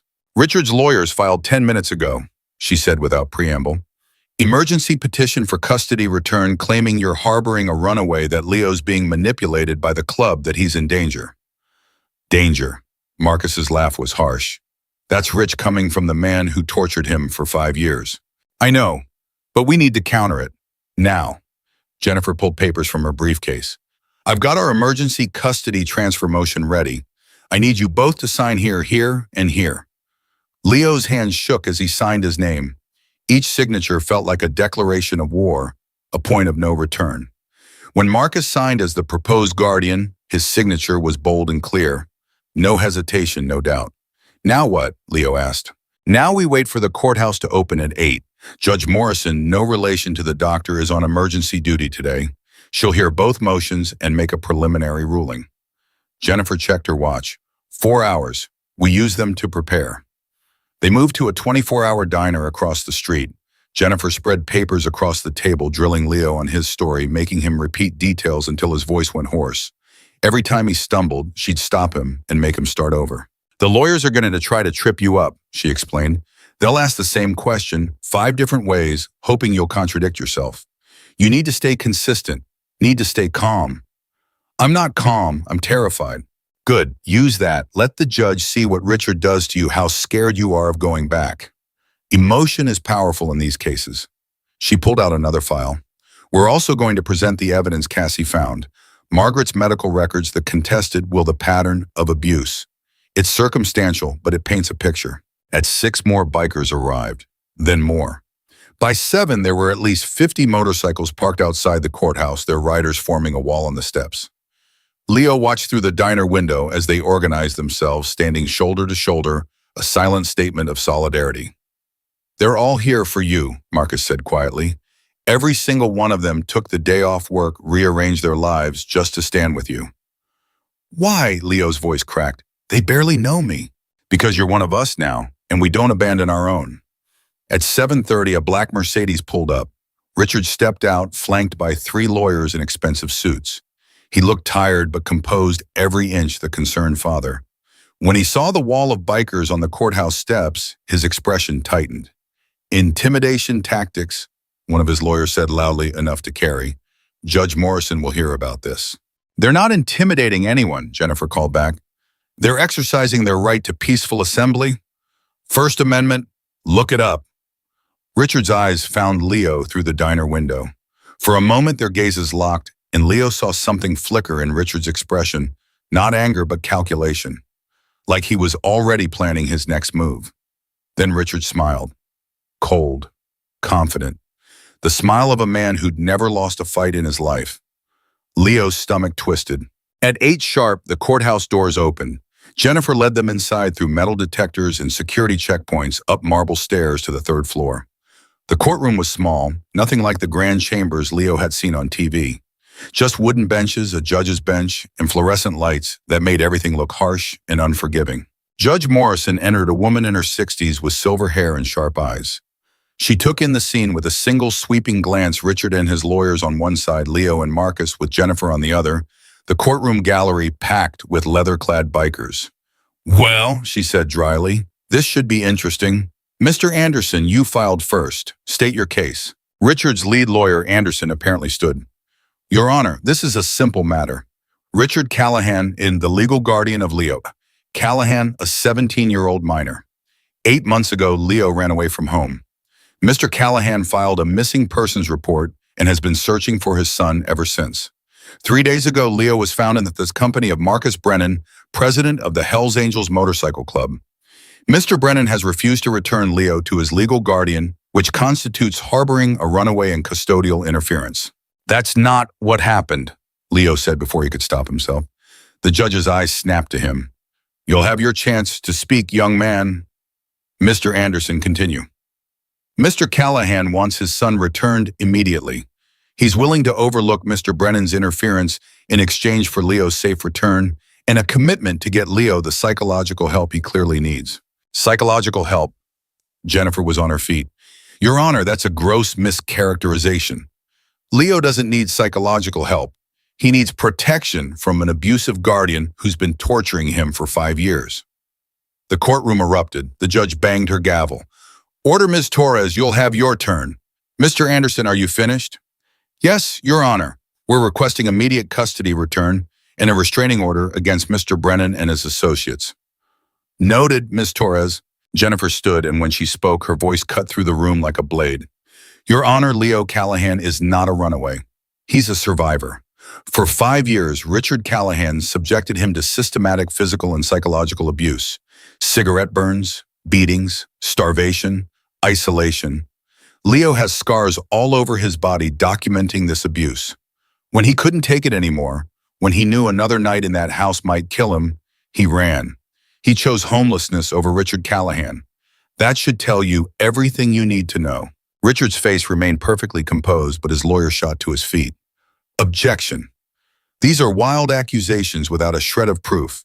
Your Honor, Leo has a documented history of behavioral problems, lying attention-seeking behavior. This is clearly a manipulated child being used as a pawn in some kind of vendetta against my client. Vendetta? Marcus's voice was quiet but deadly. The only vendetta here is Richard's against a kid who dared to escape him.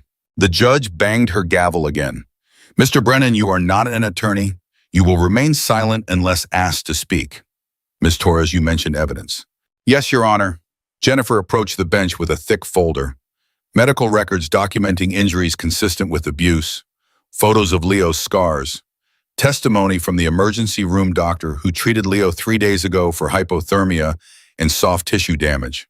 And she pulled out another file, medical records from Margaret Callahan, Richard's late wife, showing a pattern of domestic violence in the months before her death. Richard's lawyer lunged forward. Your Honor, those records are irrelevant.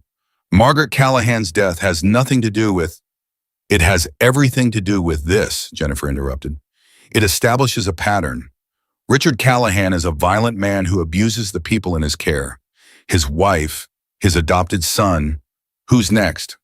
The judge held up her hand for silence. She opened the folder, reading through the documents with an expression that gave nothing away. The courtroom held its breath.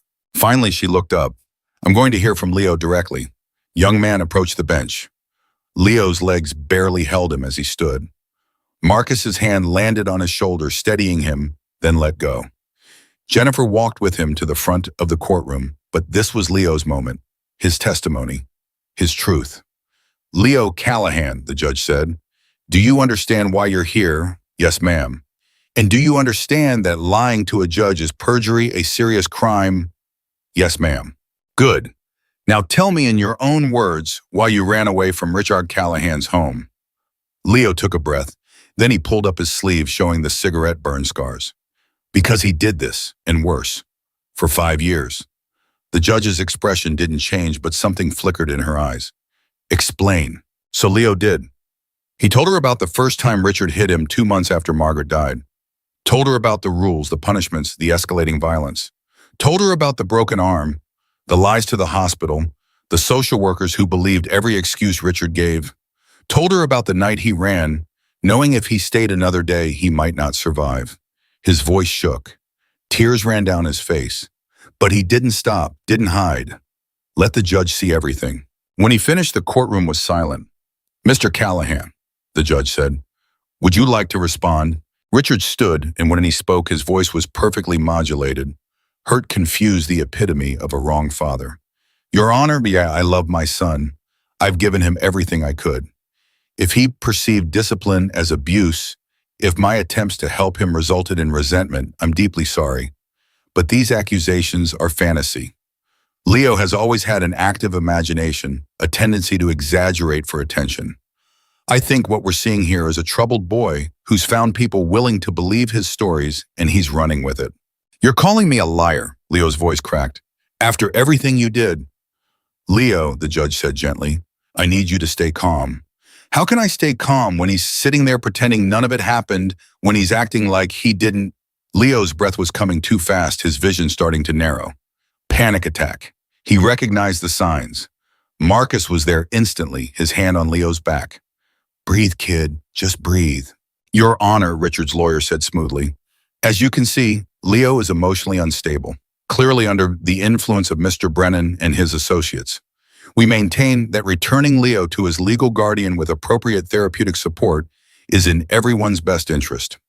The judge studied them all for a long moment. I'm calling a recess. 15 minutes. When we return, I'll make my ruling. She stood and left the courtroom. The moment she was gone, Leo's legs gave out. Marcus caught him, easing him into a chair. I screwed up, Leo gasped. I let him get to me. You told the truth, Jennifer said firmly. That's all we needed. Now we wait. The 15 minutes felt like 15 hours. Leo couldn't sit still, couldn't stop shaking. Richard and his lawyers huddled in the corner, speaking in low tones, occasionally glancing at Leo, with expressions that made his skin crawl. Then the judge returned. Everyone stood. I've reviewed the evidence, Judge Morrison said, and I've heard testimony from both parties. This is a difficult case. On one hand, Richard Callahan is the legal guardian with all the rights that entails. On the other hand, Leo's testimony is compelling, and the physical evidence supports his claims of abuse. Leo's heart was pounding so hard he thought it might burst. However, the judge continued, I cannot make a final determination on custody based on one hearing. This requires a full investigation. Therefore, I'm ordering the following. Leo Callahan will remain in the temporary custody of Marcus Brennan, pending a full hearing in 14 days. During this time, Child Protective Services will conduct an investigation into Leo's allegations. Richard Callahan will have supervised visitation rights. No, Leo was on his feet before he could stop himself. Your Honor, please, I can't. The visitation will be supervised by a social worker in a neutral location, the judge said firmly. Mr. Callahan has legal rights as your guardian, Leo. I cannot strip those rights without due process, but I will not force you to return to his home while the investigation is pending. That's my ruling. She banged the gavel. It took Leo a moment to understand what had happened. He wasn't going back with Richard, not today, not for 2 weeks, maybe not ever if the investigation went their way. He'd won, or at least he hadn't lost. Richard's face had gone cold, all pretense of the concerned father vanishing. This is a mistake, Your Honor. You're leaving my son in the care of criminals. Mr. Callahan, my ruling stands. If you have an issue with it, you may file an appeal. But until then, Leo stays with Mr. Brennan. This court is adjourned. The bikers in the gallery erupted in cheers. Richard stormed out, his lawyers scrambling to follow. Jennifer was smiling, actual, genuine relief on her face. You did it, she said to Leo. You stood up there and told your truth, and the judge believed you. For now, Leo said, his hands were still shaking. But in 2 weeks we'll be ready. We'll have CPNs on our side, more evidence, maybe even testimony from Margaret's friends if Cassie can track them down. We're going to win this, Leo. Marcus pulled him into a hug, and Leo let himself collapse into it, let himself feel the weight of what they'd just survived. Outside the courthouse, the bikers formed a corridor, cheering as Leo walked through. Hands clapped his shoulders, voices called out congratulations. Someone had brought champagne, the cheap kind, in plastic bottles, and was spraying it like they'd won the Super Bowl. Speech, someone yelled. No, I can't, Leo started. Speech. The chant caught on 50 voices demanding he say something. Leo looked at Marcus, who just shrugged and smiled. Your moment, kid. Take it. Leo climbed onto one of the motorcycles, wobbling until he found his balance. 50 faces looked up at him. These hard, dangerous people who'd taken a day off to stand with him. I don't know what to say. Leo started, his voice cracked. 3 days ago, I was nobody. Just another homeless kid trying to survive. Now I'm standing here because all of you showed up, because you stood with me when I couldn't stand on my own. I don't know how to thank you for that. I don't know if there are words big enough, but I'm going to try. Thank you for seeing me, for believing me, for, his voice broke entirely, for being my family. The cheers were deafening. Someone started a chant of Leo, Leo, Leo, and suddenly everyone was joining in this ridiculous celebration in a courthouse parking lot, and Leo was crying and laughing at the same time. Then Tommy's voice cut through the noise. We've got a problem. The celebration died instantly. Tommy was pointing at the street where Richard's Mercedes had pulled over. Richard was out of the car, phone to his ear, and he was staring directly at Leo with an expression that made Leo's blood freeze. He's making a call, Cassie said. Someone traced that number. On it, one of the bikers said, pulling out his phone. But before they could do anything, 3 police cars rounded the corner, lights flashing. Everyone stay calm, Marcus ordered. Don't give them a reason. The cops got out, hands on their weapons, but not drawn. The lead officer, a middle-aged man with a weary expression, approached Marcus. We got a call about a disturbance. Someone claimed there was an altercation, possible assault. There's no disturbance, officer, Marcus said calmly. Just people celebrating a court victory. That's so. The cop's eyes swept the crowd of bikers, clearly skeptical. Mind if we take a look around, make sure everyone's okay? You got a warrant. Don't need one if someone's in danger. Nobody's in danger. We're in a public parking lot, not breaking any laws, not threatening anyone. Marcus's voice hardened. Unless you've got probable cause, we're done here. The cop's radio crackled. He listened, his expression darkening, then turned back to Marcus. Fine, but I'm going to need you all to disperse. You're creating a public disturbance. We're celebrating? You're blocking traffic. There is no traffic. The standoff lasted another tense minute before the cop backed down. 30 minutes. Then I want this parking lot clear. Understood. Crystal, Marcus said. The cops left and the celebration was over. Reality had crashed back in. Richard had tried to get them arrested, had nearly succeeded. And if he was willing to go that far now, what would he try next? Everyone head home, Marcus ordered. Stay alert. Stay together. Don't give Richard or his people any opportunities. The bikers dispersed, engines roaring to life. Within 10 minutes, it was just Marcus, Leo, Cassie, and Tommy remaining. He's not going to stop, Leo said quietly. 2 weeks isn't enough time. He's going to find a way to... His phone rang, the prepaid, the one only Marcus and Jennifer had the number for. Unknown caller. Leo answered. Hello. You think you've won? Richard's voice cold and controlled. You think standing up in front of a judge and crying makes you brave. But all you've done is make this harder on yourself. 2 weeks, Leo. 2 weeks and you'll be back where you belong. And when you are, you're going to wish you'd never opened your mouth. I'm not going back to you, ever. We'll see about that, because I've got something you don't: money, power, and the patience to destroy everyone you care about. Marcus Brennan, I'm going to bury him. His club, I'm going to tear it apart. That little girl who thinks you're a hero, I'll make sure she knows exactly what kind of person you really are. A thief, a liar, Leo hung up. His hands were shaking so hard he nearly dropped the phone. What did he say? Marcus demanded. He threatened you, Emma, everyone. Leo's voice was hollow. He's going to destroy all of you to get to me. Let him try, Marcus said, but there was steel in his voice. Cold fury. He just made a mistake. He threatened my daughter. And nobody threatens my daughter and walks away. Marcus. No, he wants war. We'll give him war, but we do it smart, we do it legal, and we do it so thoroughly that when we're done, Richard Callahan won't have anything left to threaten anyone with. Marcus pulled out his phone. Cassie, I need you to dig deeper.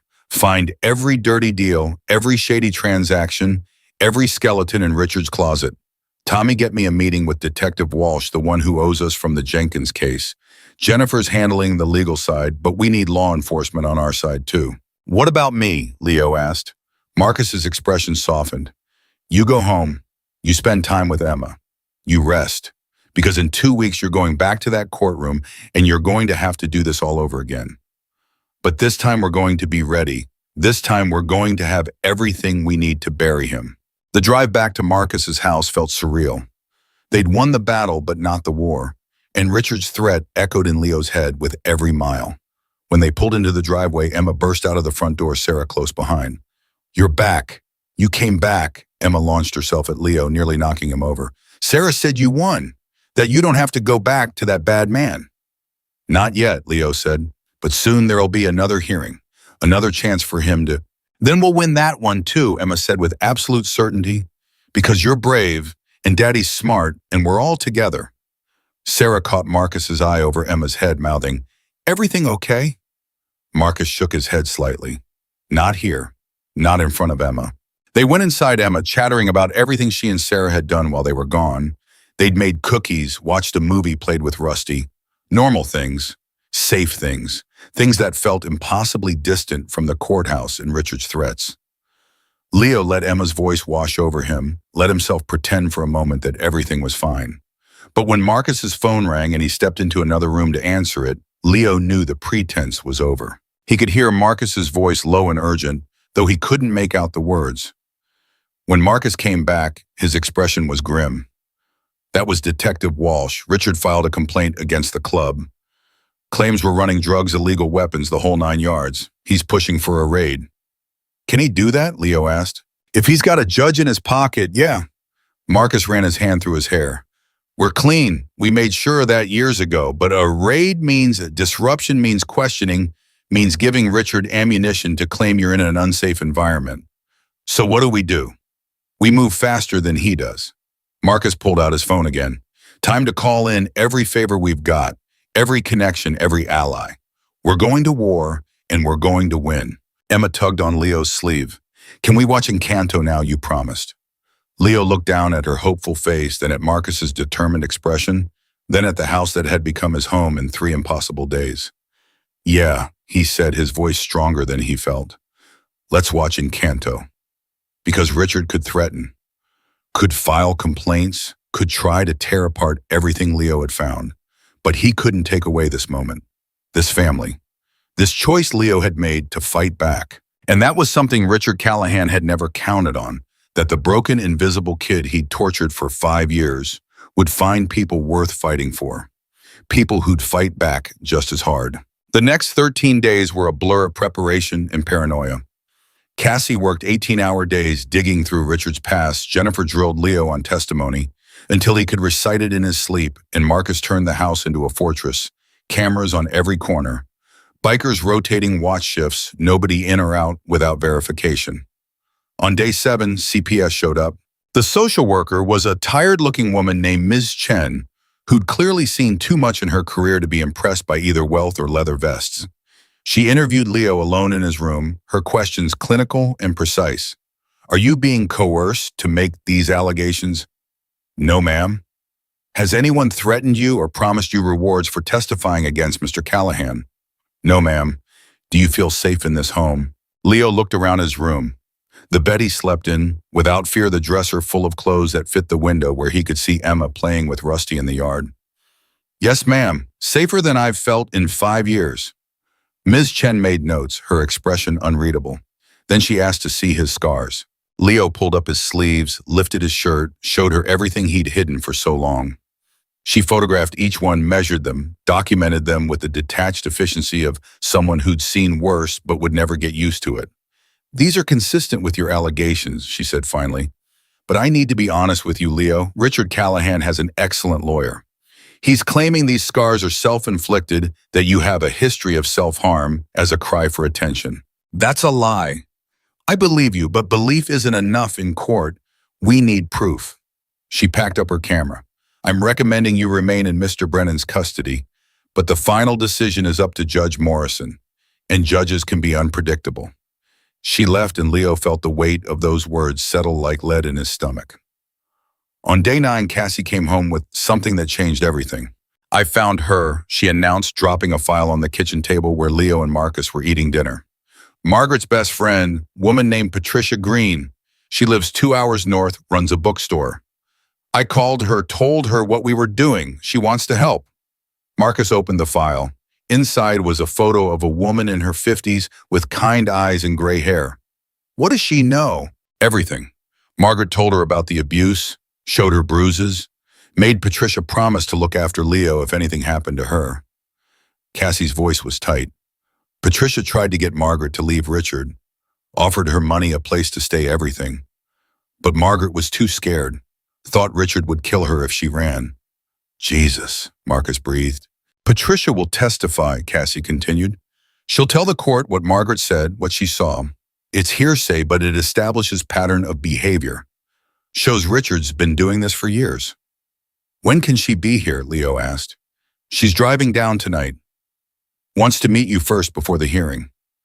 Said Margaret made her promise to protect you, and she failed once. She's not failing again." Patricia Green arrived at midnight, her car pulling into the driveway like a ghost from Leo's past. He'd met her once years ago before Margaret died. Remembered her as warm and laughing someone who'd made Margaret smile when Richard wasn't around. Now she looked older, worn down by guilt and grief. "Leo," she said when she saw him. Her voice cracked. "God, you look just like her. Margaret always said you had her eyes." "I don't remember that." "She did. Used to joke that you were more her son than Richard's, that you had her kindness." Patricia's hands were shaking. "I should have done more. When she died, I should have checked in on you. Should have made sure you were okay. But I was too much of a coward. Too afraid of what Richard would do if I interfered." "You're here now," Leo said. "That's what matters." She pulled him into a hug, and Leo smelled lavender and old books. Scents that triggered a memory he'd forgotten, Margaret bringing him to Patricia's bookstore once, letting him pick out whatever books he wanted, while the two women talked in hushed voices about things he wasn't supposed to hear. They'd been planning Margaret's escape, and then she died before they could execute it. "I'm going to tell them everything," Patricia said fiercely. "Every conversation, every bruise Margaret showed me, every time she called crying, because Richard had hurt her again. He's not getting away with this. Not anymore." On day 11, Richard made his move. Leo was walking Rusty around the block, still within sight of the house, still with Tommy shadowing him on his bike, when a black SUV pulled up. The window rolled down and a woman in a business suit leaned out. Leo Callahan. I'm Dr. Winters.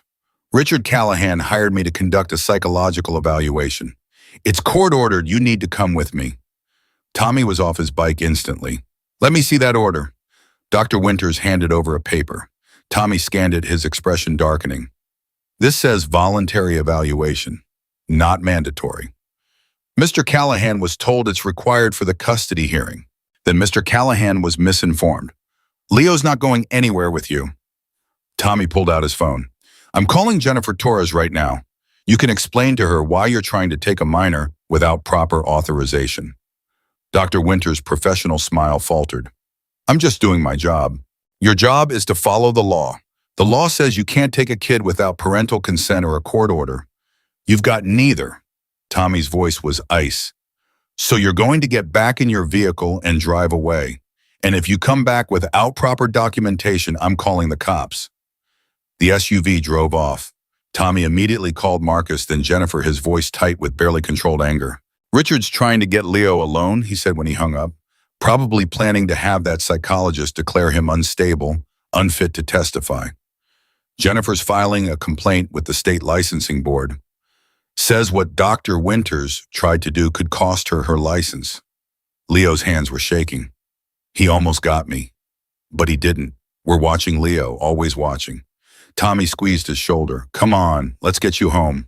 On day 12, the night before the hearing, Leo couldn't sleep. He lay in bed staring at the ceiling, running through his testimony, imagining all the ways it could go wrong. Around 2 a.m, his door cracked open. Can't sleep either, Emma whispered. Not really. She patted in, climbing onto his bed with Mr. Whiskers clutched in her arms. I'm scared about tomorrow. What if the judge says you have to go back? Then I'll deal with it. But I don't want you to go. You're my best friend. Best friends are supposed to stay together. Leo pulled her into a hug, this small, fierce girl who'd given him a reason to keep fighting. Whatever happens tomorrow, you need to know something. Meeting you changed my life, Emma. You reminded me that good people exist. That family isn't just the people you are stuck with, it's the people who choose you. I choose you, Emma said firmly, forever and ever. Forever and ever, Leo echoed. They fell asleep like that. Leo and Emma curled up together, Mr. Whiskers between them, and for a few hours the fear subsided. Morning came too fast. Marcus woke them at 6, already dressed in his formal clothes, black jeans, white shirt, the leather vest exchanged for a respectable jacket. He looked different, almost corporate, except for the tattoos visible at his collar and the hard set of his jaw. Big day, he said. You ready? Leo nodded, not trusting his voice. By 8, they were at the courthouse again. But this time was different. This time there were news vans parked outside, reporters with cameras, a crowd of people holding signs that read "Protect Children" and "Justice for Leo." What's happening? Leo asked. Cassie appeared beside them, looking satisfied. I may have leaked the story to a few journalists, gave them Margaret's medical records, Patricia's testimony, photos of your scars. As of 6 this morning, Richard Callahan's name is trending on social media, and not in a good way. Indeed, people in the crowd were chanting his name, not Richard's, but Leo's. Complete strangers who'd read his story and decided to show up to stand witness to demand justice. Richard arrived moments later, his Mercedes surrounded by the crowd. People pressed against the car, shouting questions, accusations. His face was a mask of fury as security pushed through to get him inside. You did this, Richard snarled when he passed Leo. You turned people against me. No, Leo said quietly. You did that yourself. The courtroom was packed.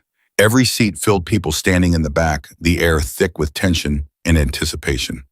Judge Morrison entered, took one look at the circus her courtroom had become, and her expression went stern.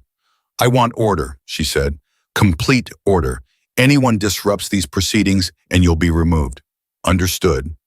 Silence fell. Good.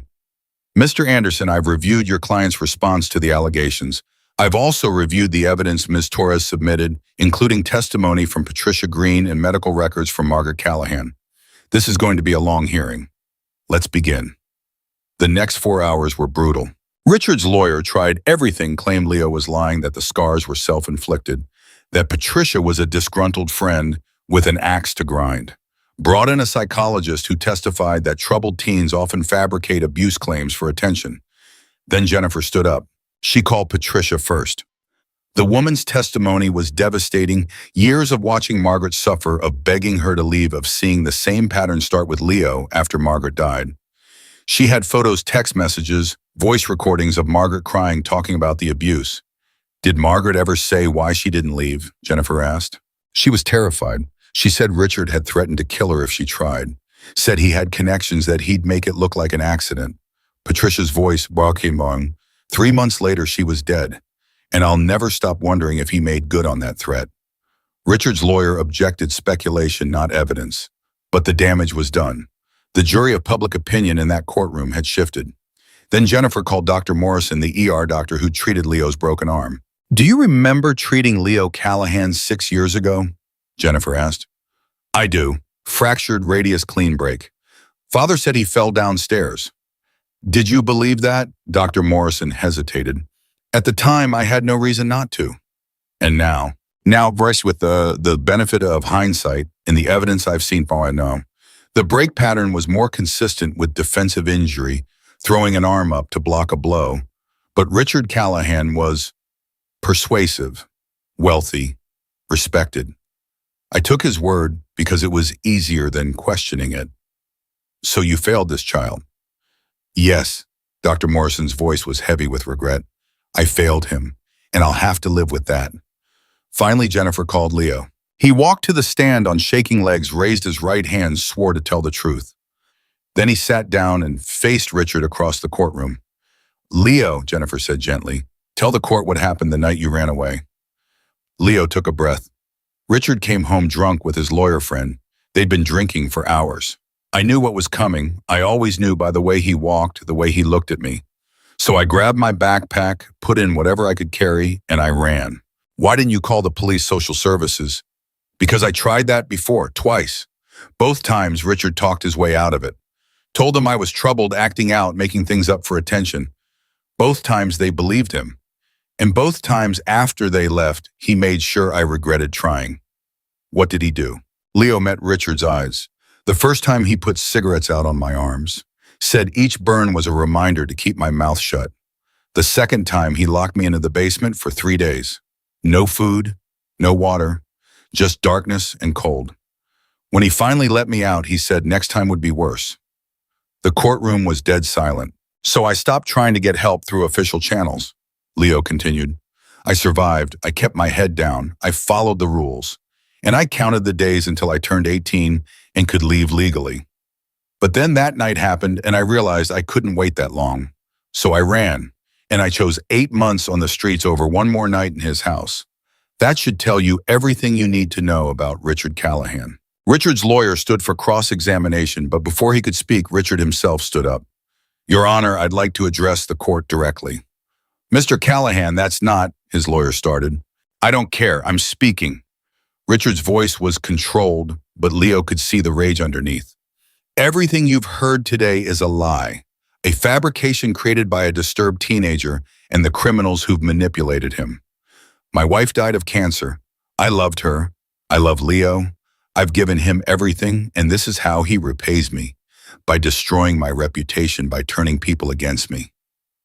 Mr. Callahan, the judge tried to interrupt. No, I've been silent long enough. Leo is my son, mine.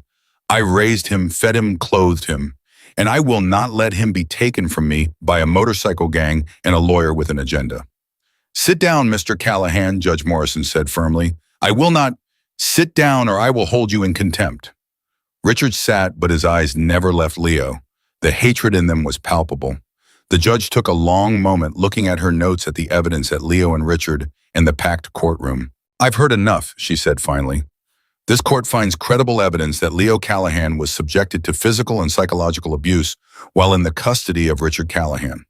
The evidence includes medical documentation, eyewitness testimony, and Leo's own testimony, which this court finds credible and compelling. Leo's heart stopped.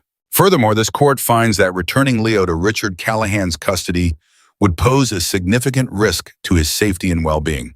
Therefore, I am terminating Richard Callahan's guardianship effective immediately.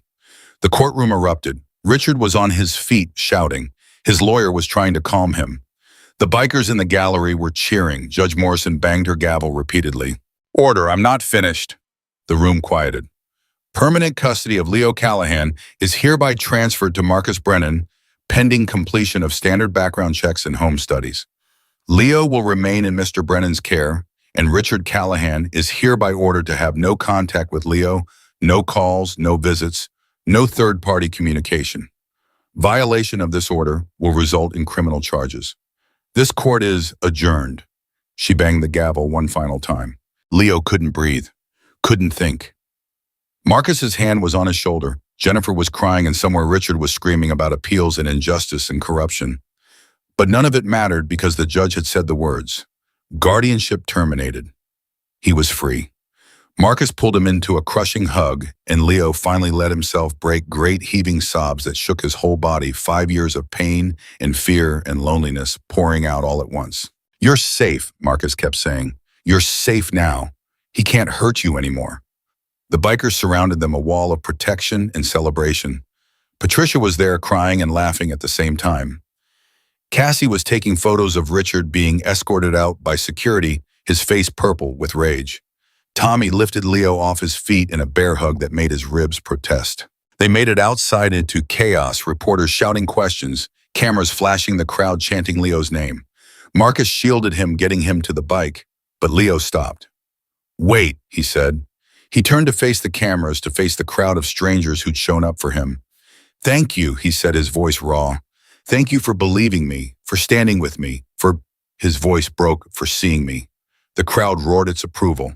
Then Marcus had them on the bike, and they were roaring away, leaving the courthouse and Richard and the past behind. Emma was waiting on the front steps when they arrived, Sarah beside her. The moment Leo got off the bike, Emma was running, launching herself into his arms with enough force to nearly knock him over. You're staying, Daddy called and said, you're really staying forever. Forever, Leo confirmed, holding her tight. Sarah was crying too, hugging Marcus. You did it. You actually did it. We did it, Marcus corrected, looking at Leo. All of us.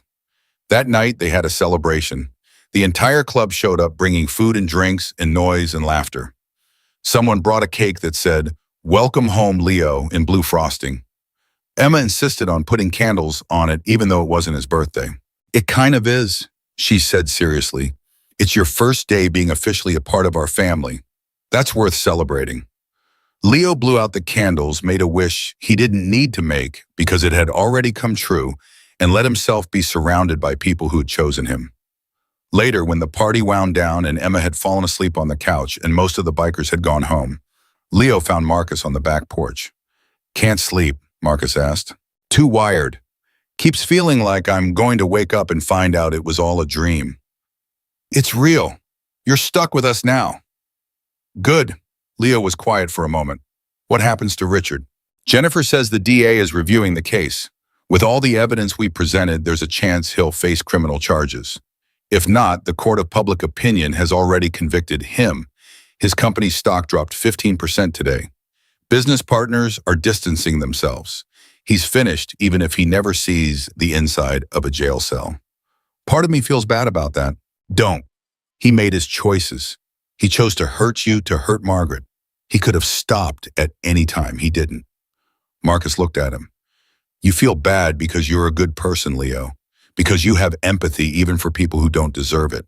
But don't let that empathy make you forget what he did. Don't let it make you think you did anything wrong by speaking up. I won't, Leo promised. They sat in comfortable silence, watching the stars, until Sarah came out and told them both to get some sleep. Leo went to his room, his permanent room now, and lay down in bed. Through the wall, he could hear Emma's soft breathing, Marcus's footsteps in the hallway, Rusty snoring from downstairs, the sounds of home. His phone buzzed, a text from Cassie. You did good, kid. Margaret would be proud. Then another from Tommy. Welcome to the family prospect. Tomorrow we start teaching you to ride. Then more from bikers whose names he was still learning, all saying the same thing in different ways. You're one of us now. Leo looked at the bracelet Emma had given him, still on his wrist. Best friend. He'd thought he understood what it meant that day, but he'd been wrong. It wasn't just about Emma. It was about all of them. Marcus, Cassie, Tommy, Patricia, Jennifer. Every single person who'd stood up and said, "This kid matters. This kid deserves protection. This kid deserves a family." 5 days ago, Leo had been invisible.